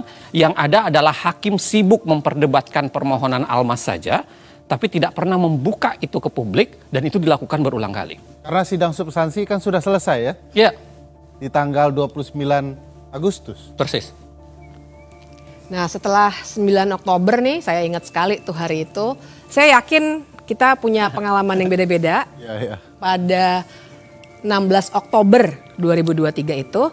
Tapi karena kami memang sangat terlibat dalam perkara ini, walaupun dengan aktivitas yang berbeda-beda, semua pasti pada pasang headset, mendengarkan dari gadget masing-masing apa yang terjadi di ruang sidang. Jadi hari itu saya juga mendengarkan dengan tekun. Paginya perkara yang lain dulu. Kemudian pada 11.45 seperti saya duga permohonan PSI selesai dibacakan dan ditolak. Lega betul saya. 12.29 perkara kedua yang dimohonkan oleh Partai Garuda ditolak juga. Tambah lega saya. Kemudian yang ketiga 12.49 perkara ketiga selesai dibacakan juga ditolak. Ya. Kegembiraan Mbak Bibip soal kelegaan itu juga hinggap di diri saya. Karena selesai istirahat, saya makan siang, bahagia, demokrasi Indonesia terselamatkan, saking bahagianya tertidur. Nah, di sini momen krusial yang dikerjain oleh MK itu. Di hari-hari yang sama ini saya ingat saya berangkat dari Jogja pagi karena memang ada acara di Jakarta, ada beberapa acara di Jakarta, dan sebuah koran nasional itu minta saya nulis soal putusan ini. Makanya kenapa kemudian di bandara saya mendengarkan, lalu kemudian begitu nyampe di Jakarta sudah istirahat makan siang, saya tahu putusannya tapi saya mendengarkan kembali melalui siaran ke belakangnya gitu dari siaran YouTube. Dan ya saya persis bayangan saya sebenarnya permohonan ini ditolak. Hanya saja saya agak khawatir sebenarnya. Ini nggak sepenuhnya saya merasa gembira. Karena saya kasih bocoran aja. Jadi beberapa hari sebelumnya ada 2 peristiwa sebenarnya yang membuat saya agak khawatir. Yang pertama adalah karena di sebuah podcast ada seorang politisi yang bercerita dengan lantang bahwa putusan ini akan berubah dengan ya agak mirip dengan permohonannya Almas. Sebut saja Bambang Pacul. Bambang Pacul, ya, dalam sebuah podcast. Dan yang kedua, bocoran ini sebenarnya sudah keluar di kalangan wartawan. Jadi beberapa wartawan itu sudah mulai bercerita bahwa permohonan ini akan dikabulkan dengan alasan yang agak mirip Almas. Itu yang membuat saya, walaupun ini semua ditolak, saya tetap merasa was-was bahwa jangan-jangan terjadi arus balik di pasca makan siang. Ya. Gitu. Nah, kebahagiaannya Ferry itu sebenarnya beralasan sih. Karena kan memang kita nih yang biasa mengamati, menganalisis putusan-putusan MK, paham bahwa biasanya kecenderungannya kalau ada satu perkara yang objeknya sama, kecenderungannya akan sama karena satu blok begitu ya. Nah, tapi waktu itu saya ingat betul di jadwal sidang memang tertera hari itu akan diputus banyak putusan, tidak hanya 3. Nah, jadi waktu siang itu Ferry lagi tidur, ada tuh wartawan yang nanya, "Mbak, komentar dong mengenai putusan yang sudah keluar nih, bagus-bagus ya Mbak ya?" Nah, saya tahu ada beberapa guru besar yang sudah berkomentar membahagiakan, tapi saya bilang sama wartawan itu, "Nanti deh, saya merasa ada sesuatu yang akan berbeda setelah makan siang. Saya hanya mau diwawancara setelah semua putusan hari ini dibacakan." Ferry masih tidur ya? Terjadilah, masih tidur. Karena logikanya kan memang putusan yang sama materinya. Kalau ini sudah ditolak, runtutannya kalau tidak ditolak ya anggap tidak dapat diterima. Basis penolakannya apa nih? Seingat saya kan basis penolakannya adalah beda-beda ya. Ya, tapi pada dasarnya mereka mengatakan bahwa ini adalah open legal policy. Ya kan, satu tuh. Terhadap permohonan Garuda dan 5 kepala daerah ditolaknya, salah satu alasannya mengatakan karena penyelenggara negara itu terlalu luas. Ya kan, tidak ada sambungannya untuk kemudian mengatakan semua penyelenggara negara bisa diterima untuk menjadi presiden. Kalau penyelenggara negara appointed officials juga termasuk yang ditunjuk, bukan betul. hanya yang dipilih kan. Bukan hanya dipilih. Nah, ada juga seingat saya Pak Suhartoyo konsisten untuk kemudian menolak semua jenis dengan alasan bahwa ini harusnya NO. Need on tidak dapat diterima karena seharusnya bukan perkara di Mahkamah Konstitusi atau seharusnya ini bagian dari open legal policy. Nah, ada satu yang menarik karena ada nama Guntur Hamzah. Karena di 3 permohonan ini Guntur Hamzah itu secara konsisten menerima semua permohonan. Jadi dia mengabulkan permohonan PSI, mengabulkan permohonan Garuda, bahkan mengabulkan juga permohonan 5 kepala daerah. Nah, jadi istirahat makan, siang-siang itu kami semua di tempat masing-masing juga makan. Setelah selesai, saya di suatu acara nih. Masih mendengarkan terus walaupun sebenarnya acara diskusi. Tapi saya ingat betul teman-teman yang dalam satu acara bilang ke saya, "Mbak Bibip kok mukanya berubah?" Karena ternyata jam 15.27 putusan Almas selesai dibacakan dan dikabulkan. Ternyata sekarang orang yang jabatannya masih menjadi wali kota walaupun hanya 2 tahun bisa menjadi calon wakil presiden. Padahal masa jabatan itu harusnya 2,5 tahun ya. Betul. Jadi sebabnya muncul kata sedang itu ya. Ya, jadi di sini sebenarnya yang menarik. Karena ternyata kita tadi sudah lihat sama-sama permohonan Almas sebenarnya bunyinya lihat di 12 September tuh. Berpengalaman sebagai kepala daerah baik di tingkat provinsi maupun kabupaten kota. Tapi ternyata waktu dikabulkan, amar putusannya berubah menjadi pernah garis miring sedang menduduki jabatan yang dipilih melalui pemilu. Ini pun sebenarnya agak aneh ya, kalau dilihat dari praktik Mahkamah Konstitusi harusnya dia sedikit banyak agak terikat dengan permohonan. Tapi ketika dia berbeda dari permohonan, itu kan secara teori ketatanegaraan biasa perdebatannya banyak. Misalnya soal ultra petita dan lain-lain sebagainya. Tapi saya kira apapun itu, ya berapa hari kemudian Gibran mendaftar. Tapi saya kan masih tidur itu ya. Jadi tiba-tiba ada senior, oh iya dibanguninnya gimana tuh? Dibangunin oleh senior dikatakan Gibran diperbolehkan mencalon. Saya sedikit marah dan sampai mengatakan saya gugat Anda nanti. Karena Anda mengganggu mimpi saya soal betapa indahnya demokrasi di Indonesia. Sekarang setelah terbangun, rasa-rasanya demokrasi jadi kian buruk.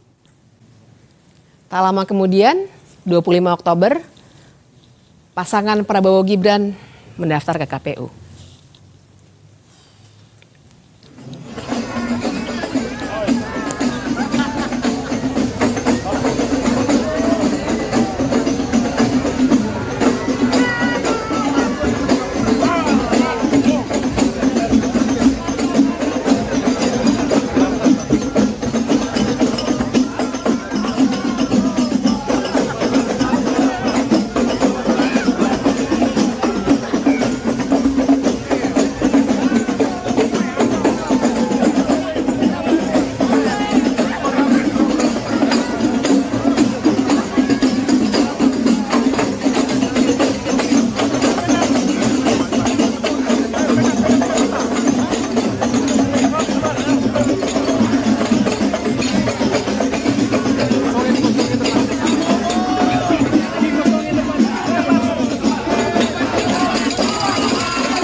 Tapi memang kita harus lihat dinamika putusan ini dengan segala kekecewaan yang sudah kita rasakan sama-sama. Kita bisa melihat ada apa sebenarnya di balik putusan nomor 90 itu. Kalau digambarkan secara luas kira-kira kan seperti ini. Ada 9 orang hakim Mahkamah Konstitusi. Kita lihat dulu dari yang mengabulkan. Ada 3 orang yang mengabulkan di sini. Anwar Usman, Ketua Mahkamah Konstitusi yang juga paman Gibran. Guntur Hamzah, yang tadi sudah diceritakan konsistensinya. Kemudian yang ketiga ada Manahan Sitompul.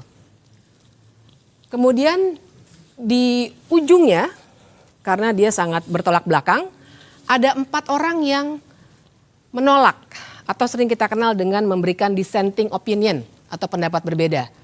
Ada Saldi Isra, ada Arief Hidayat, ada Wahidudin Adams, dan ada Soehartoyo. Dan mengabulkan di sini sebenarnya maknanya adalah jadinya Gibran yang masih menduduki jabatan sebagai wali kota menjadi berhak untuk dicalonkan sebagai calon wakil presiden. Sedangkan yang menyatakan pendapat berbeda pada intinya bilang ini seharusnya ditolak karena memang bukan kewenangan dari Mahkamah Konstitusi seperti yang tadi sudah kita diskusikan. Tapi jangan lupa, Kim MK. Berarti 4 dissenting ini adalah konsisten dengan posisi di permohonan PSI, Garuda dan 5 kepala daerah. Betul. Mereka sama-sama mereka menolak semua kan dengan alasan yang sama dan mereka konsisten dengan menolak sehingga dimasukkan di dissenting itu. Iya, mereka sebenarnya konsisten, tapi tersisa 2 nih, dan ini yang menarik karena yang 2 ada di tengah-tengah, yaitu Eni Nurbaningsih dan Daniel Yusmik. Mereka menyampaikan pendapat yang sering kita namakan concurring opinion. Secara teoretik itu artinya pendapatnya mereka memberikan alasan yang berbeda walaupun kesimpulannya sama dengan mayoritas putusan. Nah, jadi dengan gambaran ini perlu saya jelaskan sedikit ngomong-ngomong bahwa perbedaannya ada di mana. Yang mengabulkan bilang bahwa semua jabatan yang dipilih melalui pemilu termasuk di situ gubernur, wali kota, bupati bisa mencalonkan diri sebagai calon wakil presiden. Sementara Eni Nurbaningsih dan Daniel Yusmik sebenarnya bilang nggak bisa, hanya sampai batas gubernur yang bisa mencalonkan diri sebagai calon wakil presiden dan calon presiden. Nah, dengan gambaran seperti itu kan harusnya pendapat yang sifatnya concurring itu lebih dekat kepada pendapat yang menolak. Karena mereka sebenarnya tidak setuju dengan jabatan wali kota, tidak seluas itu. Tapi ternyata yang diputuskan, mereka yang berpendapat berbeda dikelompokkan ke dalam kelompok yang mengabulkan. Nah, di sini sebenarnya ada beberapa pertimbangan yang menarik dan saya perlu garis bawahi bahwa mereka berhenti di level gubernur.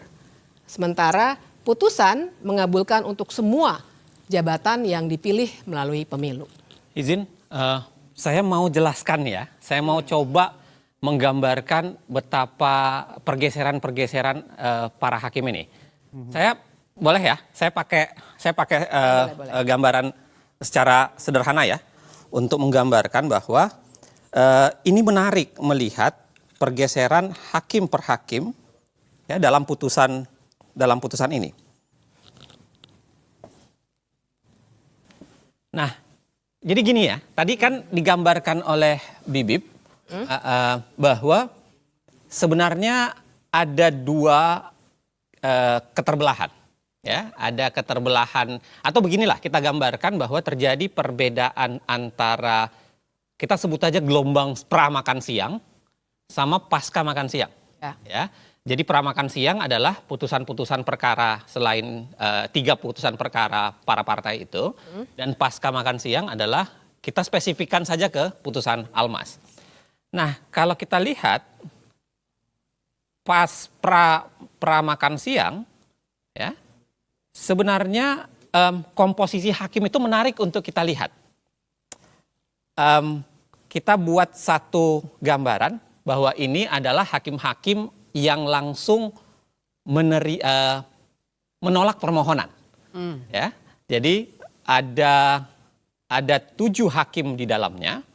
Ada Saldi Isra, ada Eni Nurbaningsi, ada Daniel Yusmik, ada Manahan Sitompul, ada Suhartoyo, ada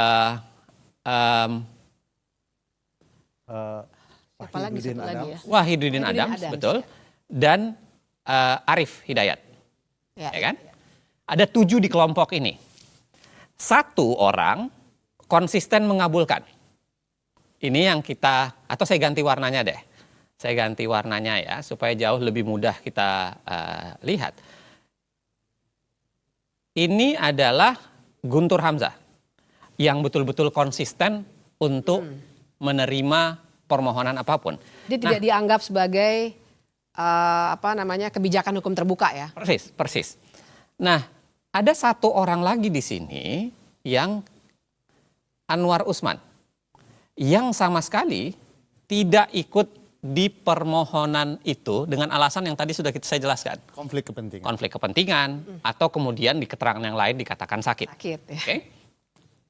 Nah, menariknya pergeseran pasca makan siang ini menarik untuk kita lihat. Pasca makan siang, ya, putusan pasca makan siang, khususnya Almas, kita bicara khususnya Almas, itu terjadi pergeseran karena yang menerima permohonan, ya, yang menerima permohonan kita pakai penerima itu adalah biru saja, ya kan? Yang menerima permohonan itu berubah menjadi 3. Ada 3 orang di situ. Ya. Ada Guntur Hamzah, ada Anwar Usman, dan ada Manahan Sitompul. Oke? Yes. Sedangkan yang konsisten dengan sikap pra-makan siang itu tersisa cuma 4. Tersisa 4 itu adalah ada Saldi Isra, ada Arif Hidayat, ada Suhartoyo, dan ada Wahidudin Adams. Ya. Oke. Nah, tadi Bibip sudah menjelaskan bahwa ada varian baru yang berbeda, yaitu tiba-tiba hadir yang namanya concurring. Di sini ada 2, yaitu Eni Nurbaningsi dan Daniel Yusmik. Nah, dari sini ini menarik untuk kita diskusikan. Ya. Mengapa ada banyak pertanyaan? Pertanyaan pertama adalah mengapa Manahan Sitompul ini tiba-tiba bergabung di tempat sini? Ya. Ini yang banyak dibahasakan termasuk dalam putusan MK-MK. Jangan-jangan ini adalah hasil dari proses lobby-lobby. Yeah. Karena kan putusan MK-MK menyatakan ada hakim lain yang masuk ke ruangan hakim lain untuk kemudian saling berbicara. Ya. Oke, itu keanehan pertama. Keanehan kedua adalah Anwar Usman yang tiba-tiba ikut gabung berbeda dengan kasus dengan yang lain. Ya. Kalau ini kita sebut keanehan pertama, ini keanehan kedua. Oke. Keanehan ketiga adalah misteri pergeseran dua orang yang awalnya di sini adalah menolak dengan alasan yang dikembangkan. Ya, tadi Bibi sudah menjelaskan bahwa dia menjadi concurring. Padahal concurringnya itu kalau kita baca, Eni termasuk menjelaskan cukup detail. Dia mengatakan, ya kenapa hanya gubernur yang boleh diterima dan berbeda dengan isi putusan. Karena gubernur itu adalah wakil pemerintahan pusat di daerah. Sehingga gubernur itu seakan-akan adalah ada bau-bau pusatnya. Menjadi gubernur itu dekat dengan pemerintahan pusat dalam tanda kutip. Itu dibuat dalam putusannya concurringnya ini. Nah, menariknya adalah saya tidak tahu mengapa ya, dan mungkin barangkali kita bisa diskusikan kemudian atau kita bisa simpulkan atau kita tarik bagaimana cara berpikirnya. Mengapa Eni Nurbaningsih dan Daniel Yusmik memilih untuk concurring dan pada saat yang sama dia memilih untuk digabungkan di dalam putusan yang mayoritas 5 ini. Tadi Bibi sudah menjelaskan. Harusnya kalau komposisinya adalah dia bergabung dengan yang seperti ini, karena memang ini lebih pengelompokannya lebih dekat, harusnya putusannya menjadi 6-3. 6-3 ya. Ada juga pertanyaan Bang, kalau boleh bertanya. Almas mengajukan permohonan dengan mengatakan bagi yang pernah menjadi kepala daerah. Kata pernah, dia harus menyelesaikan masa jabatannya. Ya. Persis. Lalu tiba-tiba di putusan ada tambahan kata. Pernah atau sedang. Persis. Nah siapa yang melakukan perubahan itu? Kita nggak tahu ya, tapi kalau kita lihat gejalanya, ini kan ada 3 nama nih yang sebenarnya konsisten di sini. Dia, ya kan, yang kemudian bicara di sini. Yang paling konsisten itu adalah Guntur Hamzah. Guntur Hamzah. Karena Guntur Hamzah itu kan dari awal. Ya kan? Guntur Hamzah itu dari awal di semua kasus dia menerima. Guntur Hamzah ini hakim yang masuk dadakan ke Mahkamah Konstitusi karena harus diingat bahwa Guntur Hamzah ini adalah hakim yang menggantikan Hakim Aswanto secara pelanggaran konstitusi juga. Ya. Kita harus tetap ingat. disahkan. Tapi tetap disahkan. Ya. Dan jangan lupa Guntur Hamzah ini pernah juga melakukan perubahan pada putusan sehingga dijatuhkan sanksi etik. Ya. Dan dia dulu adalah Sekretaris Jenderal Mahkamah Konstitusi. Persis. Nah, hal yang menarik lainnya adalah kalau kita baca dari dissenting opinion Saldi Isra, Arif Hidayat, Suhartoyo, dan Wahidudin Adams, kebanyakan isinya itu, walaupun ada juga bagian menganalisis perbedaan mereka dengan putusan mayoritas, tapi kebanyakan itu adalah seakan-akan dalam tanda kutip sumpah serapah. Ada kemarahan Saldi Isra yang dituliskan di situ, ada kemarahan Arif Hidayat dituliskan di situ, ada kegundahan Wahidudin Adams yang dituliskan di situ. Betul. Nah lagi-lagi itu barangkali yang bisa menjelaskan kenapa putusan ini baunya anyir. Dan saya kira itu yang saya tuliskan di sebuah media nasional, kemudian saya katakan bahwa ya putusan begini ini memperlihatkan betapa palu hakim sebenarnya patah berkeping-keping di hadapan putusan Almas.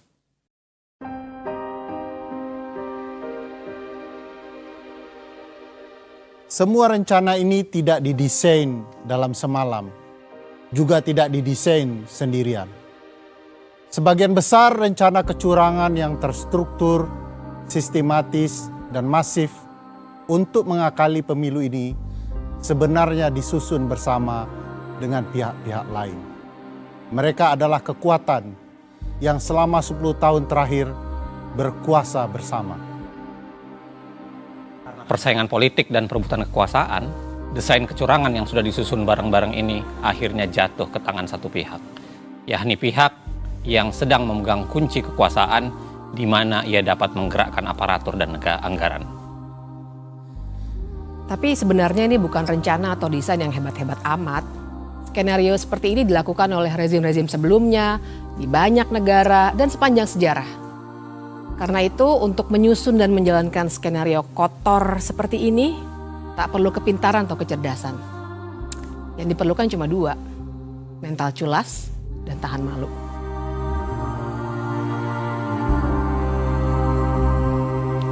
Sekarang ini saya mau fokus dulu bekerja, ngurusi masalah rusun,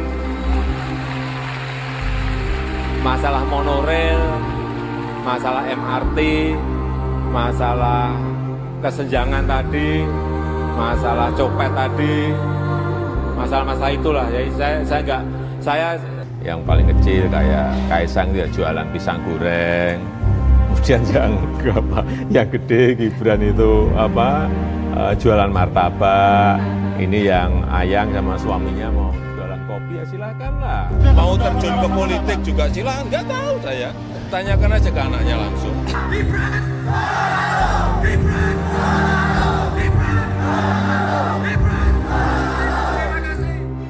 Rapat pleno terbuka penetapan pasangan calon wali kota dan wakil wali kota terpilih dalam Pilkada Kota Medan tahun 2020 hanya dihadiri pasangan nomor urut 2 Bobi Nasution, Aulia Rahman. Buat Pak Prabowo dan Mas Gibran.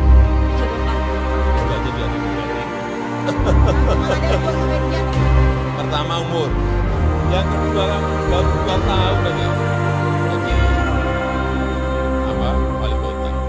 Saya tidak ada niat, tidak ada juga berminat menjadi presiden 3 periode. Jauh-jauh hari sebelum menjadi perdebatan berkepanjangan, Presiden sudah memberikan kode kuat soal cawe-cawe dalam pemilu 2024. Saya tahu dalamnya partai seperti apa, saya tahu. Partai-partai seperti apa, saya tahu. Ingin mereka menuju kemana, saya juga ngerti. Informasi yang saya terima komplit. Dari intelijen saya ada BIN, dari intelijen di Polri ada BIK, dari intelijen di TNI saya punya BAIS, dan informasi-informasi di luar itu.